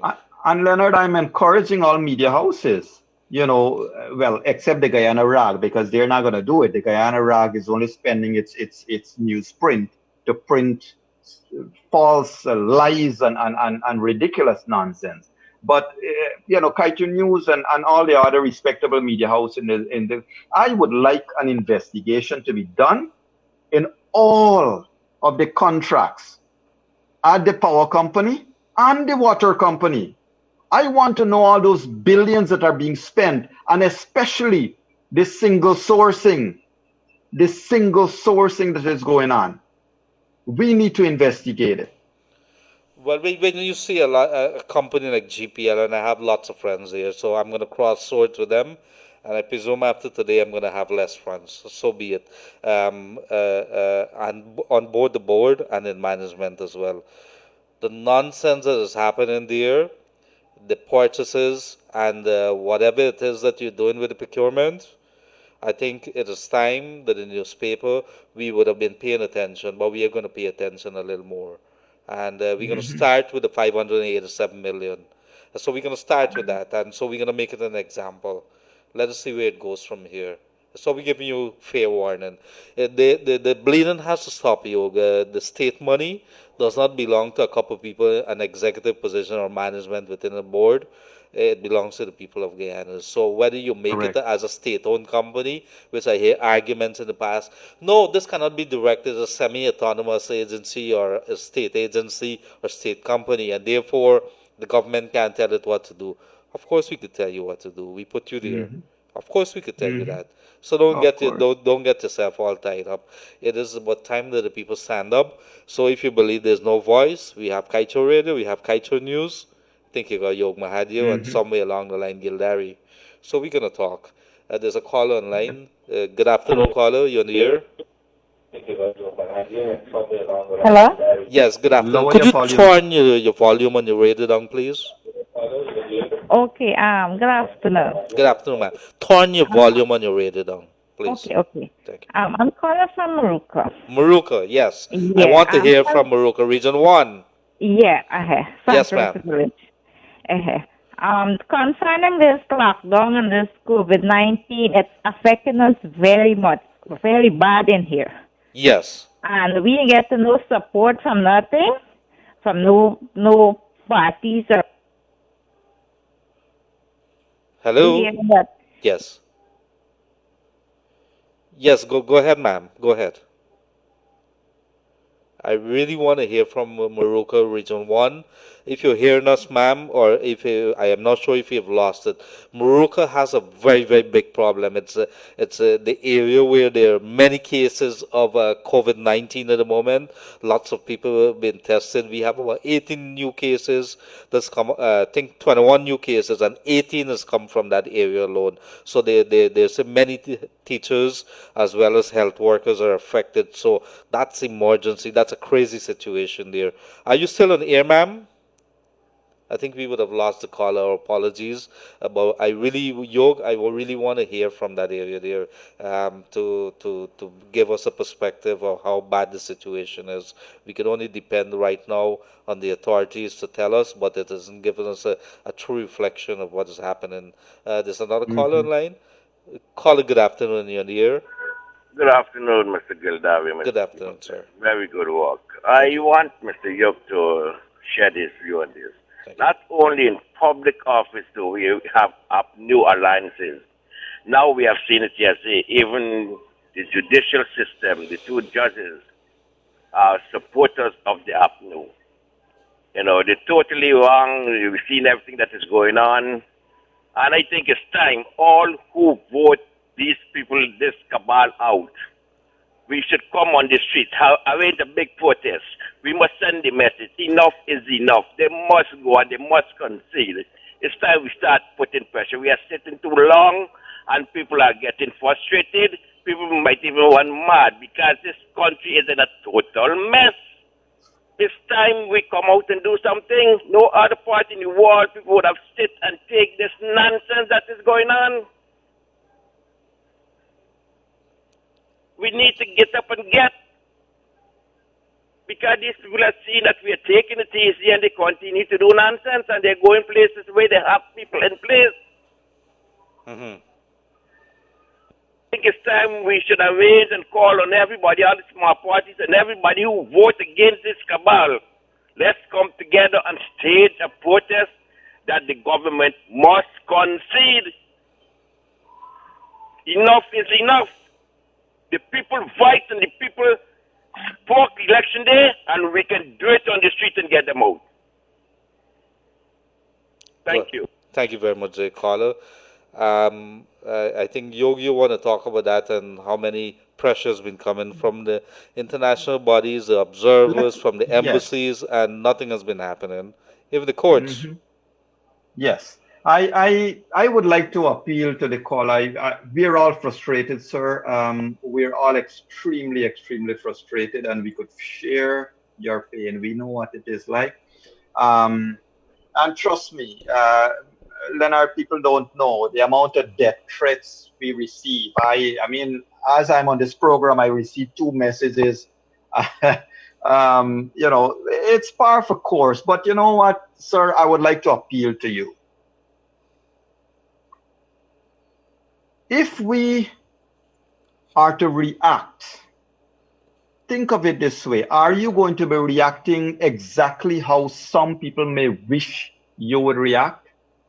In other words, my plea is we need to stay calm. We need to be vigilant, be educated, because if it's one thing these elections have taught us, is that we must not listen and follow politicians blindly. We have to think, we have to see for ourselves as a people, and yes, enough is enough. But sir, trust me, I am not paid a cent to do this. This is voluntary. We share your pain. Leonard is doing this on his own. He's a newspaper journalist, but he's on radio. We're doing this. Mr. Glenlal has dedicated this airtime to take your calls because we believe that we are representing a voice here. a voice of all of Guyana. And we will not stop until the people's will is respected. So protest has many ways that we can protest. It doesn't mean that you go out in public and you create any unnecessary confusion.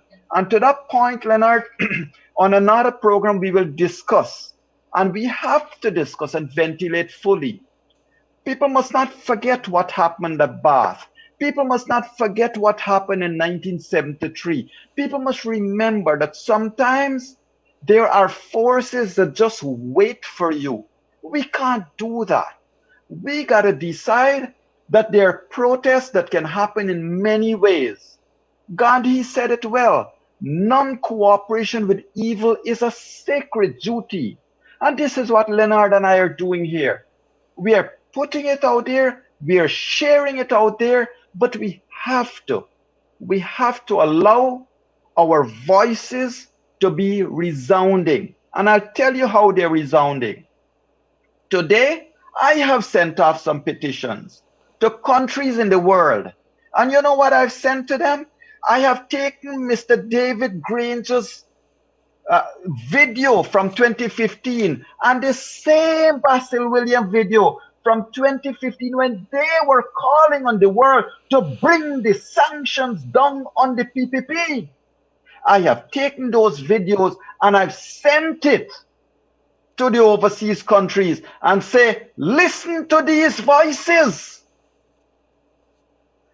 So there are, and I insist and I beg you, we sometimes doubt that nonviolence can work. I am a firm believer that we will talk and talk about it, and we are every day. Brothers and sisters, there are decent people in the coalition. There are people who are slowly but surely walking away from this corruption, and we have to give them a chance. We cannot allow ourselves to fall into an obvious trap. We got to be intelligent. Yes, we'll go to the CCJ. Yes, our children are punishing, but guess what? Our children are punishing, but we are also helping. We are going out and doing what we can do. So we have to band together. And I continue to urge, let us be vigilant, but be calm. Let us be vigilant and learn that never again must we allow politicians to take us down this road. The politicians must be reminded that they are paid by you and me as taxpayers.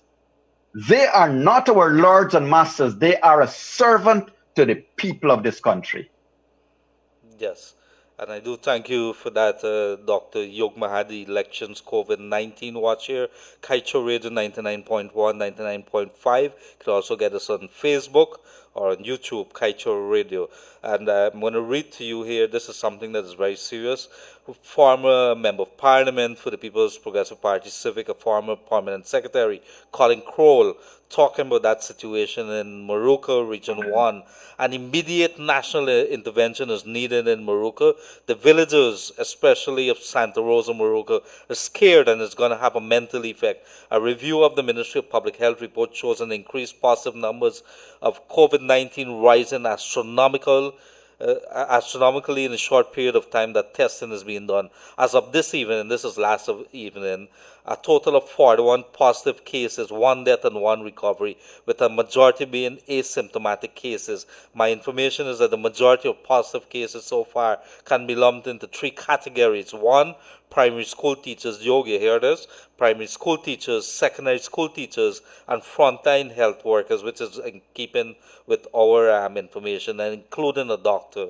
Morocco was one of the early villages to announce precautionary measures. Contrary to what a few has been posting, I'm not aware of anyone telling villagers not to heed warnings.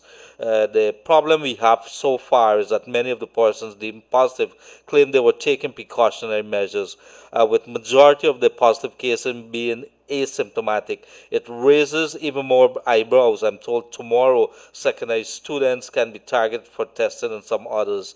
At the national level, I request that a special team, the region is already stretched, immediately be sent to provide some support. So Region 1, that Morocco area is asking for support. The villagers need some assurances. With the curfew and total lockdown now in place, comes the responsibility of the state to assist the villagers. Hampers, masks, other forms of assistance are needed. Even before the recent period, there have been others assisting in whatever way they can. Example, through business, PPPC, villagers, the CDC is now missing in action.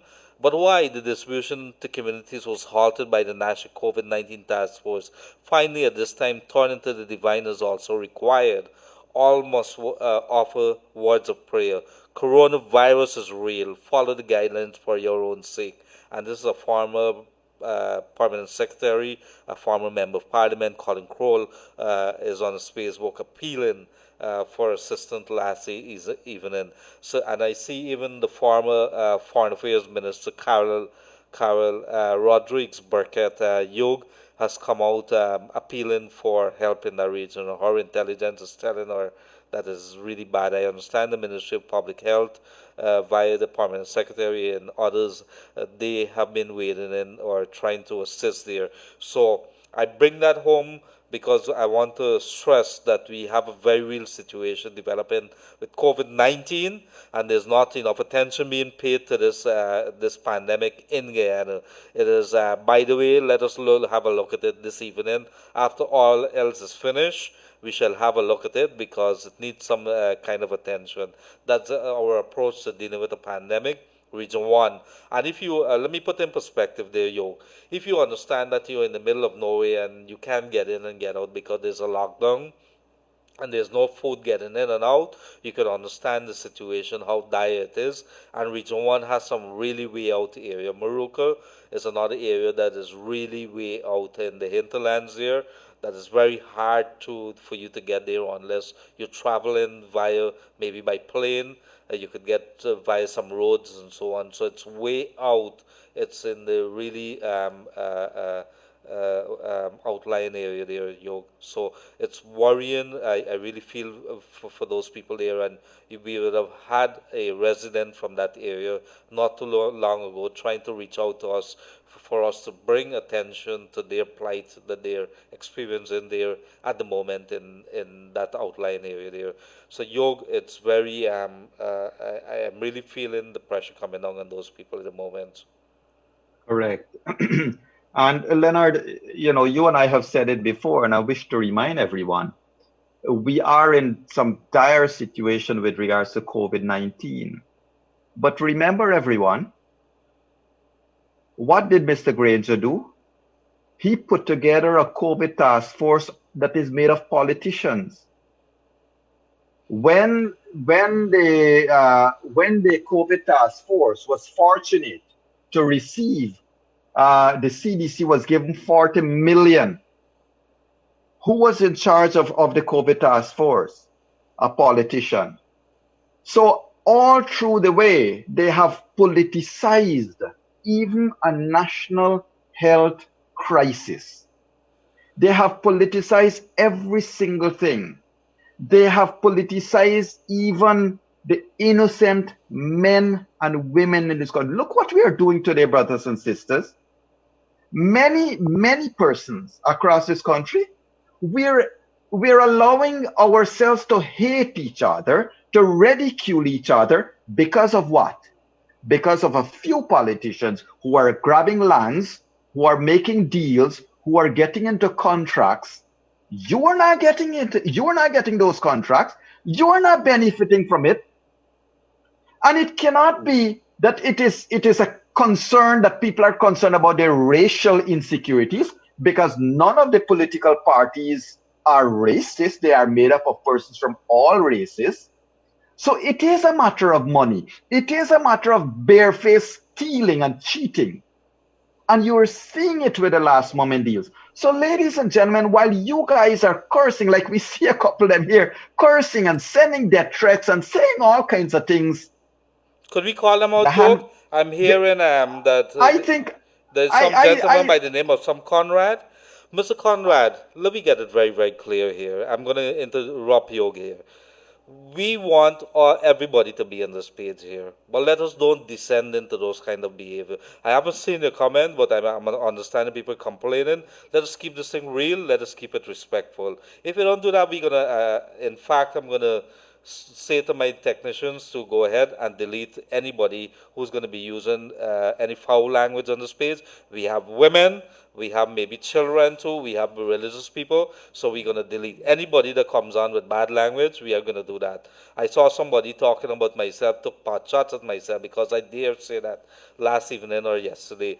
Go ahead, we're going to delete you. I think it's about time that we get rid of all negative people. I'm in that kind of mood today. Over to you, Yog.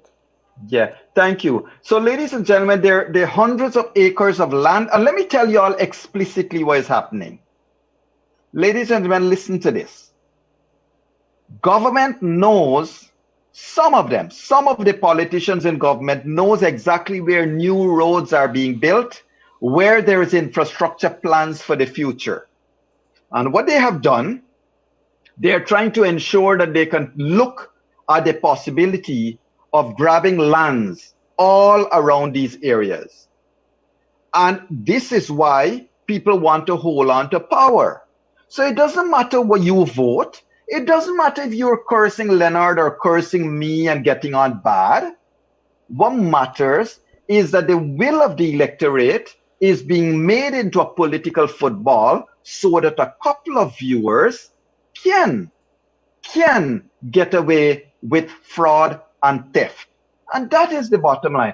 And Leonard, in 2014, 2013, a lot of calls were made to people.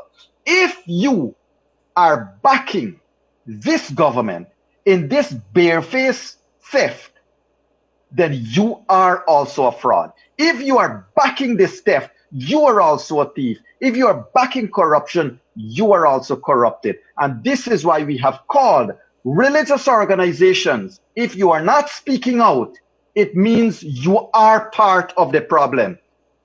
All the civil society, Transparency International is obviously not transparent anymore. It is part of the problem. The private businesses that cannot speak out, they are part of the problem. Everyone that is silent, if you are silent, it means you are backing the wrong thing. And Leonard, to that point, I just want to share this with everyone. Ladies and gentlemen, listen to this. In World War II, there's a famous quotation. People want to be silent. They want to say, we don't want to get involved in politics. But listen to me. In World War II, a man wrote this on his deathbed after the World War. Because this is what happened. Here is what he said. He said, I was alive. I was there. They came for the communists. This is Hitler's soldiers. They came for the communists. And I didn't speak up because I wasn't a communist. Then they came for the Jews. And I didn't speak up because I'm not a Jew. Then they came for the trade unionists. And I didn't speak up because I wasn't a trade unionist. Then they came for the Catholics. And I didn't speak out because I was a Protestant. And then they came for me. And by that time, no one was left to speak up. So, ladies and gentlemen, if you are silent, it means you are part of the problem. You are backing. You want to see many more fraud like this by being silent in the face of such blatant theft. You are accomplices. Absolutely, there, Yog. And so we go straight back to the phone lines in a very short.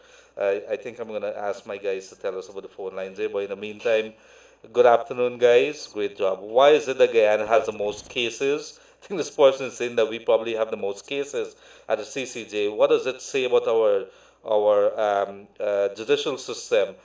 Is it corrupt? Well, I don't even want to go there. I don't want to be held in contempt by the court. I thank God that the CCJ is there, though. So, interesting point, interesting observation. Could we go to the phone lines, please? Yes. Good afternoon, caller. You're near. Good afternoon, gentlemen. Good afternoon, sir. Could you speak up a little? Thank you. Yes. Good afternoon, Mr. Yoke. Thank you. Good afternoon, Mr. Gillis. Good afternoon. You know, I don't know if people understand what we're going through here. We're actually going through it in a pandemic. There is the nature of this, what we're going through here, right? I mentioned earlier on this program, I think late in March, that I'm not surprised if this election reached to the CCJ. Now it come to pass. But I would have expected, Mr. Yog said that he believed there is more decent people in the APNU AFC. I cannot share that same view because I see the son-in-law of the president came out and he speak. I see Mr. C. and Sham. I would expect more of these people to come out and speak out against this because if you don't speak out, you endorse what's happening. That is my point. I would like to see the people who are going to aspire to be the leaders or the future of the PNC going to be, because I don't think you have a coalition after this. I don't think you have this body of this 5 or 6 party. Now, the 5 and the other 6 party, they're supporting what's happening because they're not coming out and speaking out other than the Justice for All party. And I would have, if you don't speak out, I would have expected the younger folks who are going to aspire to be future leaders to speak now because we could recognize them now. If not been for this election here and this what had transpired here, I wouldn't have known who is Mr. Timothy Jonas. I wouldn't know who was Schumann. I wouldn't know who is this other fellow with the glass. What is his name again? I can't remember his name. The Anuga, one of the Anu guys. I wouldn't have known these people. But right now I feel for the older folks in this country who vote on March 2nd, who do not have access maybe or who do not understand the use of internet and technology, who could see like scroll on Facebook and can see these things. People who depend just on the radio or maybe what somebody tell them or maybe the newspaper who can still see to read. These older folks, every day you're going to get a call, what's happening. They just want to know when this is going to end, and it seems as if it's never ending. So my worries and my heart go to the older folks, the 70, 80, 65, and who cannot access the internet and get this figure up to date. I'm very sorry and worrying for them. But I hope this thing can get very soon over and let me get everything going in this country. Thank you. Thank you very much, dear caller. Right on the ball, right on the money with that one here. And Yoga, I want to ask you this. What does it benefit a man or a party or a coalition or anybody to go into government and then you don't have the endorsement or the will of the people behind you? How are we going to run this country? What kind of legacy? How do you sleep at the end of the day or the night or whenever you go to sleep? How does the children look at you? How do they go to school? How do the people look at them? Don't we take all this thing into consideration? And I'm talking both sides of the divide here, Yoke. This is not for the coalition only. I'm talking here about the People's Progressive Party as well. I'm talking about ANOG. I'm talking about the WPA. All of them should be very much aware that this country, yes, you're now not going to have all the person voting for you at the same time. Impossible. Democracy does not work like that. However, if you're sitting there, you should have the will of the people, that it should be very clear, and there's a democratic process that has been exhausted, that has been gone through, that processes must be completed legally in keeping with the law. You don't go through that. Why would you want to sit there and then years from now, Gildari was a minister, Yog Mahathir was a minister, you know what they did? What kind of legacy for the sake of what? You know what kind of money that they made during the thing with that oil company, with that oil deal? You want that kind of legacy to be tracking you as you go down? What is happening? What's going through the minds of our leaders, our ministers, our permanent secretaries, whoever they are, the party executives? How are they feeling to themselves? What do they say to the friends? Because I do not only have Indian friends, I have a son which comes from another race. I cannot be racist in my views. I can't tolerate that. What do I say to my kids? What do I say to my family? How do I, Yog, all these things I'm very responsible for. Whenever I say anything, I think before I say something. Yes, we are human beings, we get upset. But at the end of the day, I ask myself, what is going through the minds of our politicians? Don't want to leave a legacy? Maybe some thoughts from you. Correct. And Leonard, you said something very important just now. If this set of persons decide that they are going to steal power, look, what APNU AFC is doing presently, they're saying that the votes doesn't matter, that the person who must decide the next government of this country is Lowenfield. That's what they're getting down to. That it didn't matter all of you who voted, it doesn't matter.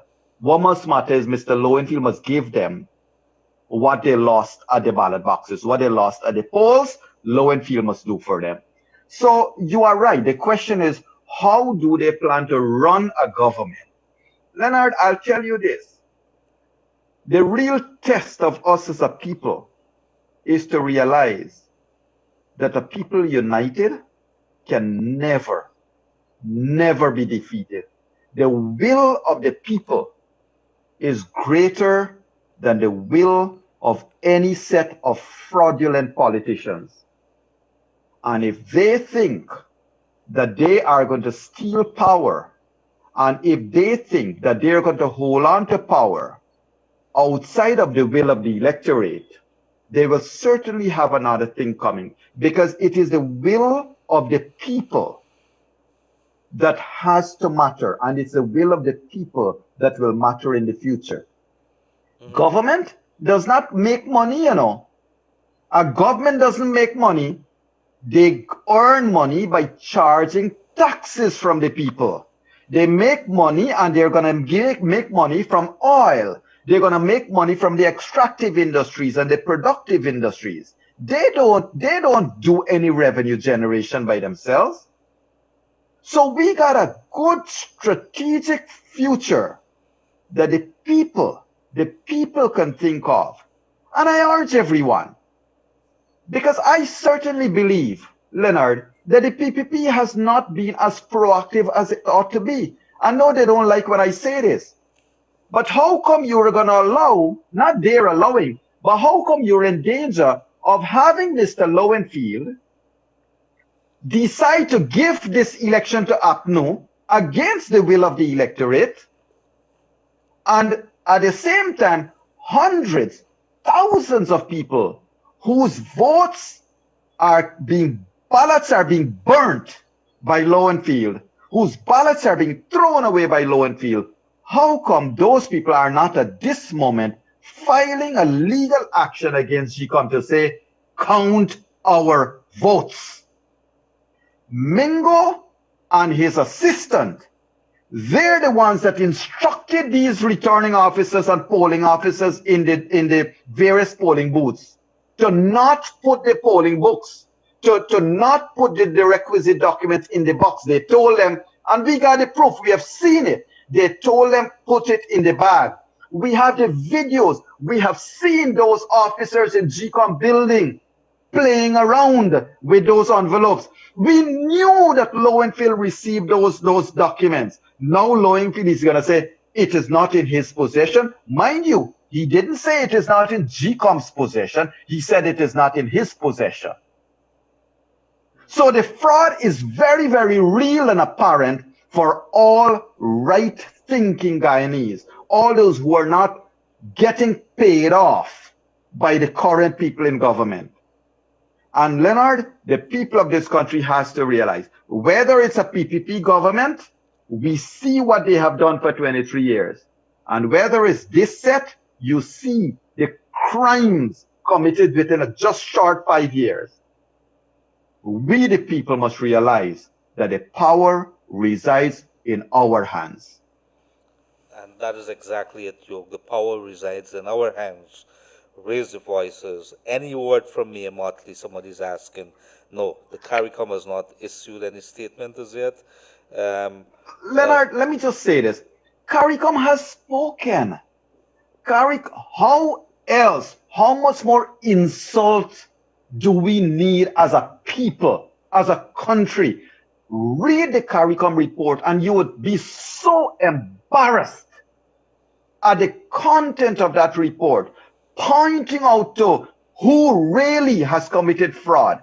Read the report. What else we want Maya Motley to do? To insult us more as a people? Because very, very quickly, APNU, AFC, as soon as Maya Motley speaks out, we'll say, no, we're a sovereign state. You don't interfere with us. The US mustn't say anything. We're a sovereign state. Nobody must say anything. We're a sovereign state. Yet you need the US to come pump your oil out of the ground. Yet you need other countries to buy that same oil. Yet you need other countries to now go and settle your border dispute with Venezuela. But you still want to be a sovereign state and they mustn't say anything about you. That is the other side of the nonsense we're in. So for me, Leonard, CARICOM has spoken. CARICOM has spoken loudly and very insultingly in that report. Absolutely. And so if you want to know, this month end, we are headed to the International Court in The Hague, and there's a United Nations International Court. And we are taking our controversy with the border to be settled once and for all to the International Court. And that is coming up at the end of this month. Guess what? Venezuela says it's not going to participate. It wants to deal with the people of Guyana, the representatives of Guyana, to see if they could settle this matter bilaterally. Guess what? The story is that who are you going to deal with? Yog Mahadio, Gildari, who's a representative of the people of Guyana at this point in time. And so the representatives of Guyana to see. So, Yog, we are going to pay attention to that. Good afternoon, Dr. Yog. I'm so fed up. My husband into work for more than 3 months, and we have our house loan to pay. Money coming from nowhere. We don't know what to do. I think enough is enough. That's coming from somebody that is really suffering right now, Yog. So people are not able to pay, and we can understand what the COVID is being done. But to have a situation being compounded by elections 2020 is not something that we should be having. There's a caller in line. Good afternoon, caller. You're in the air. Good afternoon. Good afternoon, ma'am. I'm calling from Enmore. Yes, ma'am. This country, Guyana, don't have no police to lock up these people in this country. No police to lock them up. Only the citizens in the area, only them can lock up the people, and not the politicians them. I have to say thank you. Thank you very much, dear. And I think, Yog, this evening we have to look at the impact of, or what are the implications of the People's Progressive Party Civic going to the CCJ. We'd have to look at the timeline. We'd have to look at how this is going to go forward. Now, what is it that the People's Progressive Party is asking for at the CCJ? And we'd have to, of course, look at the timeline with that.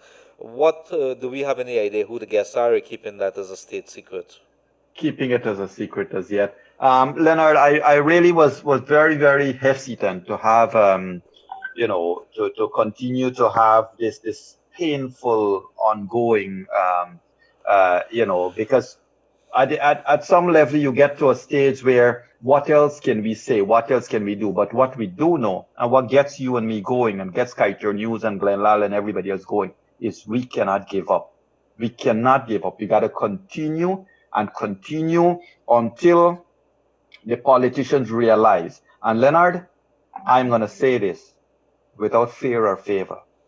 The teardrops, the cries of those babies, of those children that are starving, may God have mercy on those people who are causing this. I want to say, and Yog, I want to say, to echo what you're saying there, we can only ask you as Gildari, as Yog, as the newspaper, as the radio, maybe as the other people who are watching, the thousands of persons who are logging on to us, watching us, commenting, that have faith. We've gone through so much things in the 80s, in the 90s, we're still here. I think we're going to get over this with maybe sometime or the other. And we have a very long memory. We're going to write our history books. We're going to record it. The videos are going to be there for years and years to come. They're going to be part of the archives, and we're going to remember. So hang in there. We are doing what we can to encourage you, to pray with you, also to make this country into a better one. We have faith in that. It is going to happen because we are much stronger. We are much more intelligent. We've been through a lot. We've been through the ringer. So hang in there. I think there's a caller in line.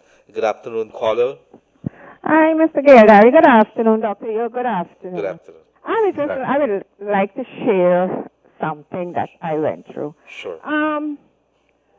The first of when I collect my old age pension, I am an elderly person, and I went at Fogarty's to pay my phone bill. And I saw someone, I born and grew in Pleasance, right? I used to live at 6 Prince William Street, Pleasance. And I saw someone that I know very well, but I don't know her children. So when this person, she saw me coming, she went and hid. So I got behind her. And I said, you is not, I can't remember your name. You from Pleasant? She said, yes, that you is Gino. Well, that is not my name. My car name is Gino, right? So I said this. I said, why when you see me, you go and hide? She said, and she started crying. And she have 6 children with her, Mr. Kaieteur. And she is a Negro girl. And where my mother used to live, we have 3 houses in our yard. And I said, why is she said, begging? I said, where your husband there? She said that my husband died with accident. So I asked her where she lives. She said she lives at Pleasance. I said, all right. And I was living among black people. I tell you, it was very nice. The Glasgow, the Robbers, the Archers, you name it. And I had $5,000 and I take it and I give her. Yeah, baby. And I say, listen, you tell where you're living, and she tell me the place. I say, hey, I have some cousins that are planting, the farm in the creek, right? And I see if I get to come around. Where she living behind the sideline, down where this lawyer they live in. I think he died now. My grandfather used to live there. And we went, we did promise. She gave me a phone number, and I called her. I said, hey, come off the street and go and look out for me. And she gave me a number to call. And Mr. Kaieteur, we had a truck. We carry watermelon, squash, cassava, plantain, banana, sweet potato, edo, mangoes, and name it, tomatoes, okra. And we went down. My father, he have a brother, and he living right where the what you call it, cinema used to be at Victoria Road, Pleasance. So I asked her, I said, you know, any Grace Zandy and McCray living here? Because I said, that was my teacher, so I'd like to meet his family. And so she said, I think Mr. Grace Zandy gone. I said, if you have any children, and she took me there, and I could tell you, Mr. Kaieteur, we went there, and I would tell you, if it had 5 Indians, it had plenty. And I give my heart out to these people, and all was Negro, all. And I am the Indian woman that went there. So all who video me and take good pictures, I didn't have time to do that. I would like you to get on this radio station right now and be my witness and talk about what happened last Saturday, right? And my name is Gino, you all call me, and my right name is Janet. And I could tell you what I did there, Mr. Gary. I can't eat my own food. In fact, I didn't come home the night. I sleep a bit to hope at my family, and then I came home the night. And I could tell you, those people are starving, Mr. Kaieteur. I hear you, baby. I hear you. I could tell you, these children got booked out, all the party showing the holes. Oh my God, and then these people could get on to your radio station and come on and be racist. I'm an Indian woman. I have a Negro son. I have an Indian, and my daughter comes from a Negro. The father and the son, my son and my daughter came from one father. Their father is a disease now. And I could tell you, this racism nonsense must stop. Because in the latest days, we all used to live together, and if we don't make no politician divide us. And I could tell you, the ex-president Jack Day, he wasn't a racial, and he used to do more for Negro people and Indians. I could tell you this. All right, I thank you very much, dear ma'am, and thank you very much. Yes, you're welcome. Thank you very much. Bye-bye. This is from Ronald A. Martindale. Leonard, Guyana stopped living day to day. They live in meal to meal. And so I hear from that caller there. We hear from you, and I love the fact that you're Guyanese. We're proud of you. Yog, as we come up, we take a couple more calls, but tell us a little more about how we should have a discussion, or what kind of discussions should we be having now with regards on the way forward for Guyana. Yeah, Leonard, that call is really touching. And Yes, I can bro. tell you, those of us who go out and we share stuff, we see, we witness what is happening. And Leonard, my team, I must tell you this, my team that goes out and we distribute food and we distribute hampers. We got Amerindians, we got Indo-Guyanese, we got Afro-Guyanese, we got everybody in it. And they go out in their own communities and they share. And it brings you down to earth. And you have to question, how can we have a day and age, 2020 in Guyana, with a government that is so intent on staying in power while its people is starving. And in the meanwhile, we are planting so much hate. Just look at our comments. You're planting so much hate, making people hate people. Leonard, when the boys and girls go to share out, they don't ask where you're from or what is your color or what's your race. And you know what? When one of us sick and we need blood, we don't ask whether it's a Indo-Guyanese or Afro-Guyanese blood we're getting. We don't ask what kind of nurse treating us or what doctor is treating us. We're happy that someone help us. But those people are heartless. They're in their offices and the people of this country starving. Leonard, how much more stark can it be except for me to say, there is a God. I know that for sure. There is a God.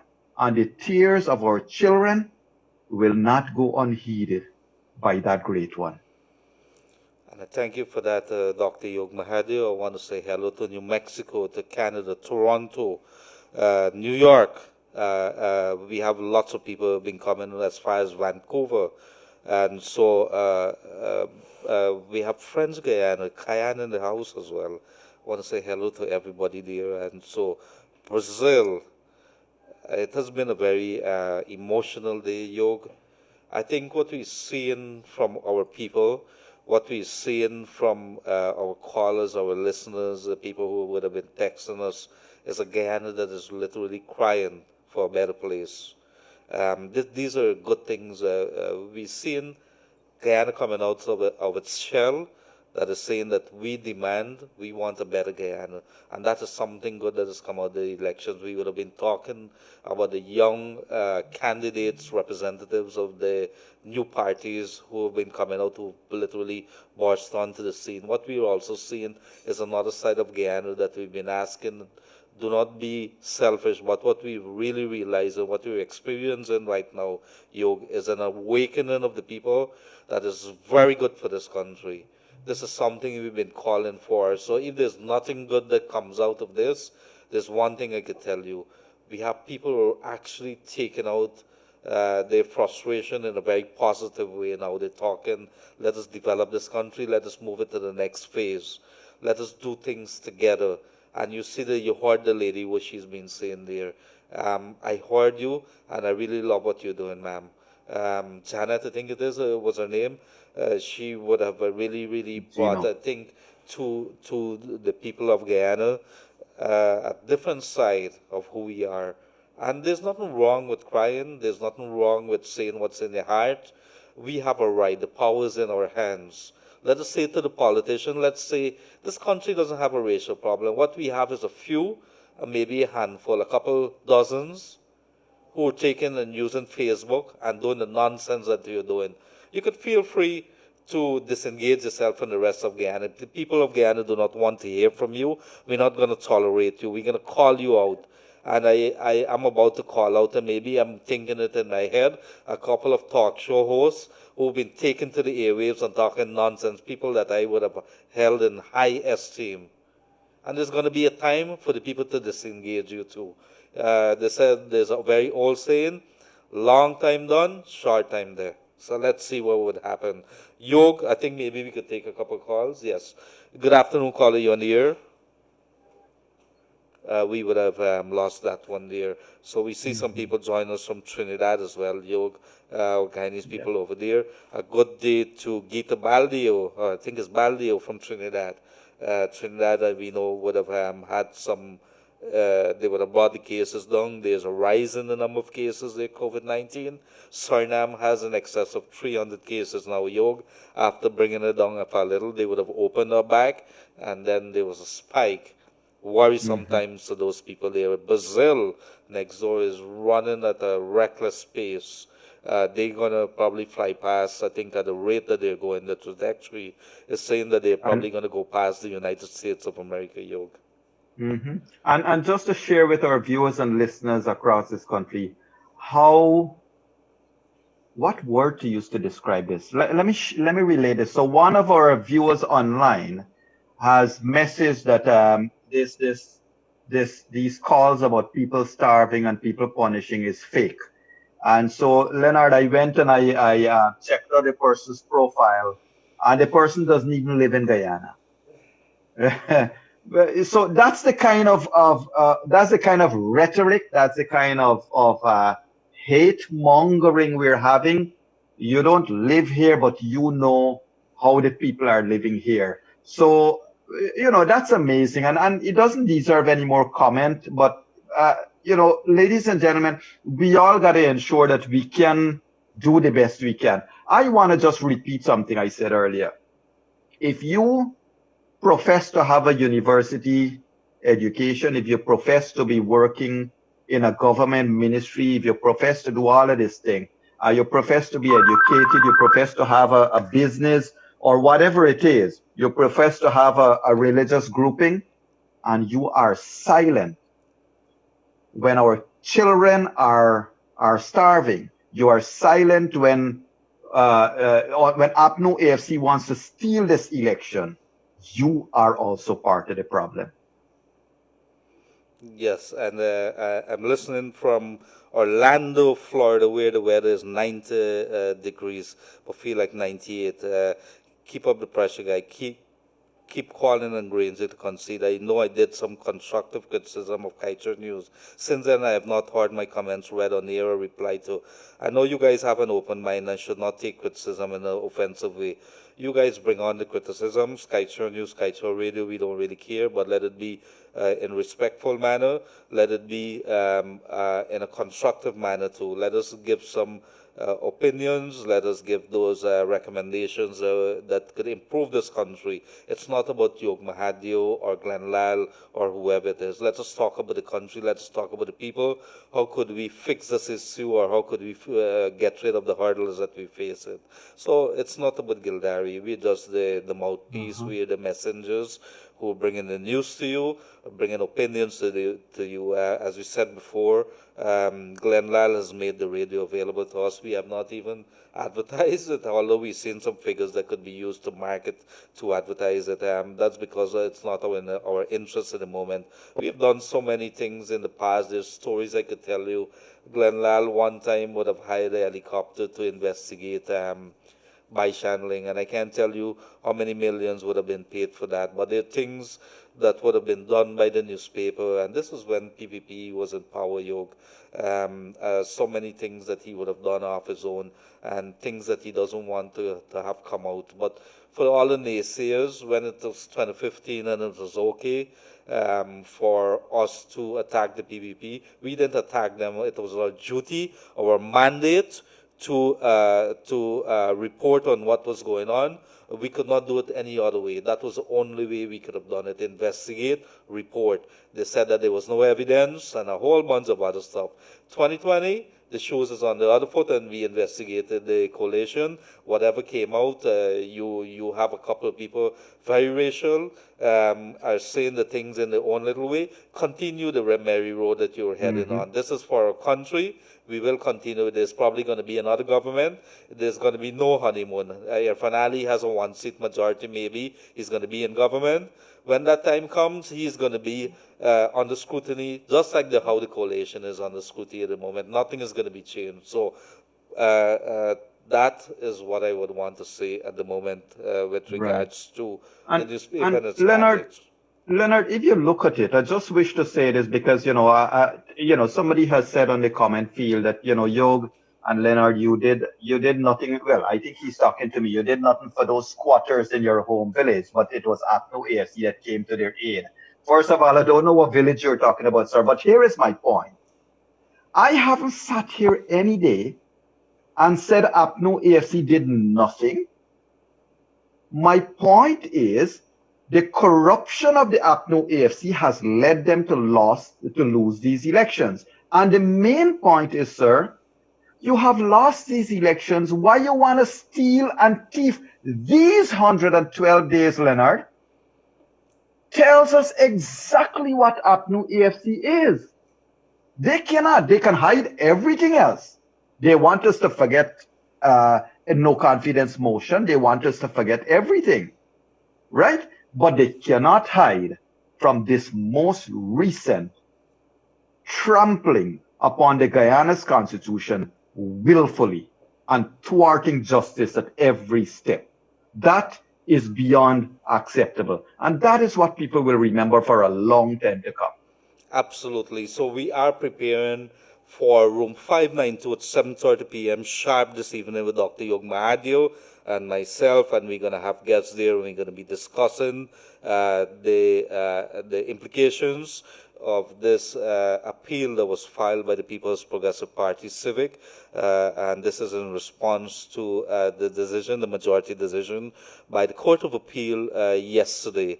And so, Yog, among other things, what should we be discussing this afternoon? If you could give us just a little thing so that people could. Well, we want to have a look at what transpired in the courtroom. I mean, we heard the audio, but we don't know. We're hoping to talk to one or two of the attorneys to tell us, what are the implications, the real implications. We want to revisit this thing that is now the new narrative of APNO AFC about valid votes cast and stuff like that. And also look at what are, if any, what are the implications of now this matter going to the CCJ, whether there is any limitation upon GCOM.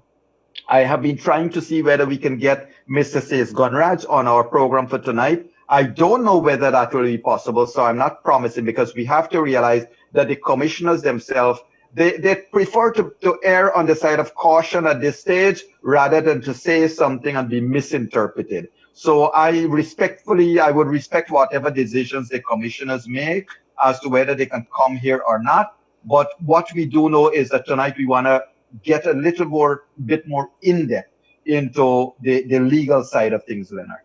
Absolutely, dear Dr. Yog Mahadio, myself, Leonard Gildari, on Elections COVID-19 Watch. You could look back at this program here on Kaieteur Radio on YouTube or on Facebook, and you could always tune in to us here at Kaieteur News Online. It has been a pleasure over the last, 1:30, 2:30, 2.5 hours. Yog, it always, the time runs out on us because it's always a pleasure talking to the thousands of people who are logged into us, not only on Facebook, on YouTube, but also they're actually tuned in on the radio. A lot of people tuned in on the radio across this land of ours, and we want to thank you for that. And so we're going to be back here at 7:30 p.m. sharp on room 592. Dr. Yog Mahadio is going to lead the room there. And I must tell you, Yog, sometimes because of how deep some of those conversations are, because we're actually getting down to the nitty-gritty things that is not being discussed. It has been discussed in court, but we actually bring the court to the people so they could have a really, in layman's term, what it really means, and you're breaking it down there. And the lawyers and the other guests have been doing a tremendous job of really making people understand, because when you listen to what has been transpiring in court, yes, you have a fair understanding, but the implications, what it all means, you're not getting it at that court level. So, Yog, I want to say thank you very much, my brother. It's been a pleasure. And, of course, to the callers, some of them highly emotional today, I want to say thank you. We are building a better Guyana. That's our only mandate. We will continue to use the resources that we have to the wonderful, our good staff here at Kaieteur Radio, Kevin, Raj, and the rest of them, and of course, Mr. Glenn Lal. Thank you very much. And of course, I look forward to the salaries of my 2 technical people here at the end of the month. I think we're going to donate it towards the thousands of people that there's going to be out there. You can have a beer based on the good staff here. Kevin, a wicked fellow. So good afternoon to all our people, and we will be back with you this evening at 7:30 p.m. sharp. Have a pleasant rest of the afternoon from Dr. Yog Mahathir, myself, the crew at Kaieteur Radio, Kaieteur News, Mr. Glenn Lal, and family.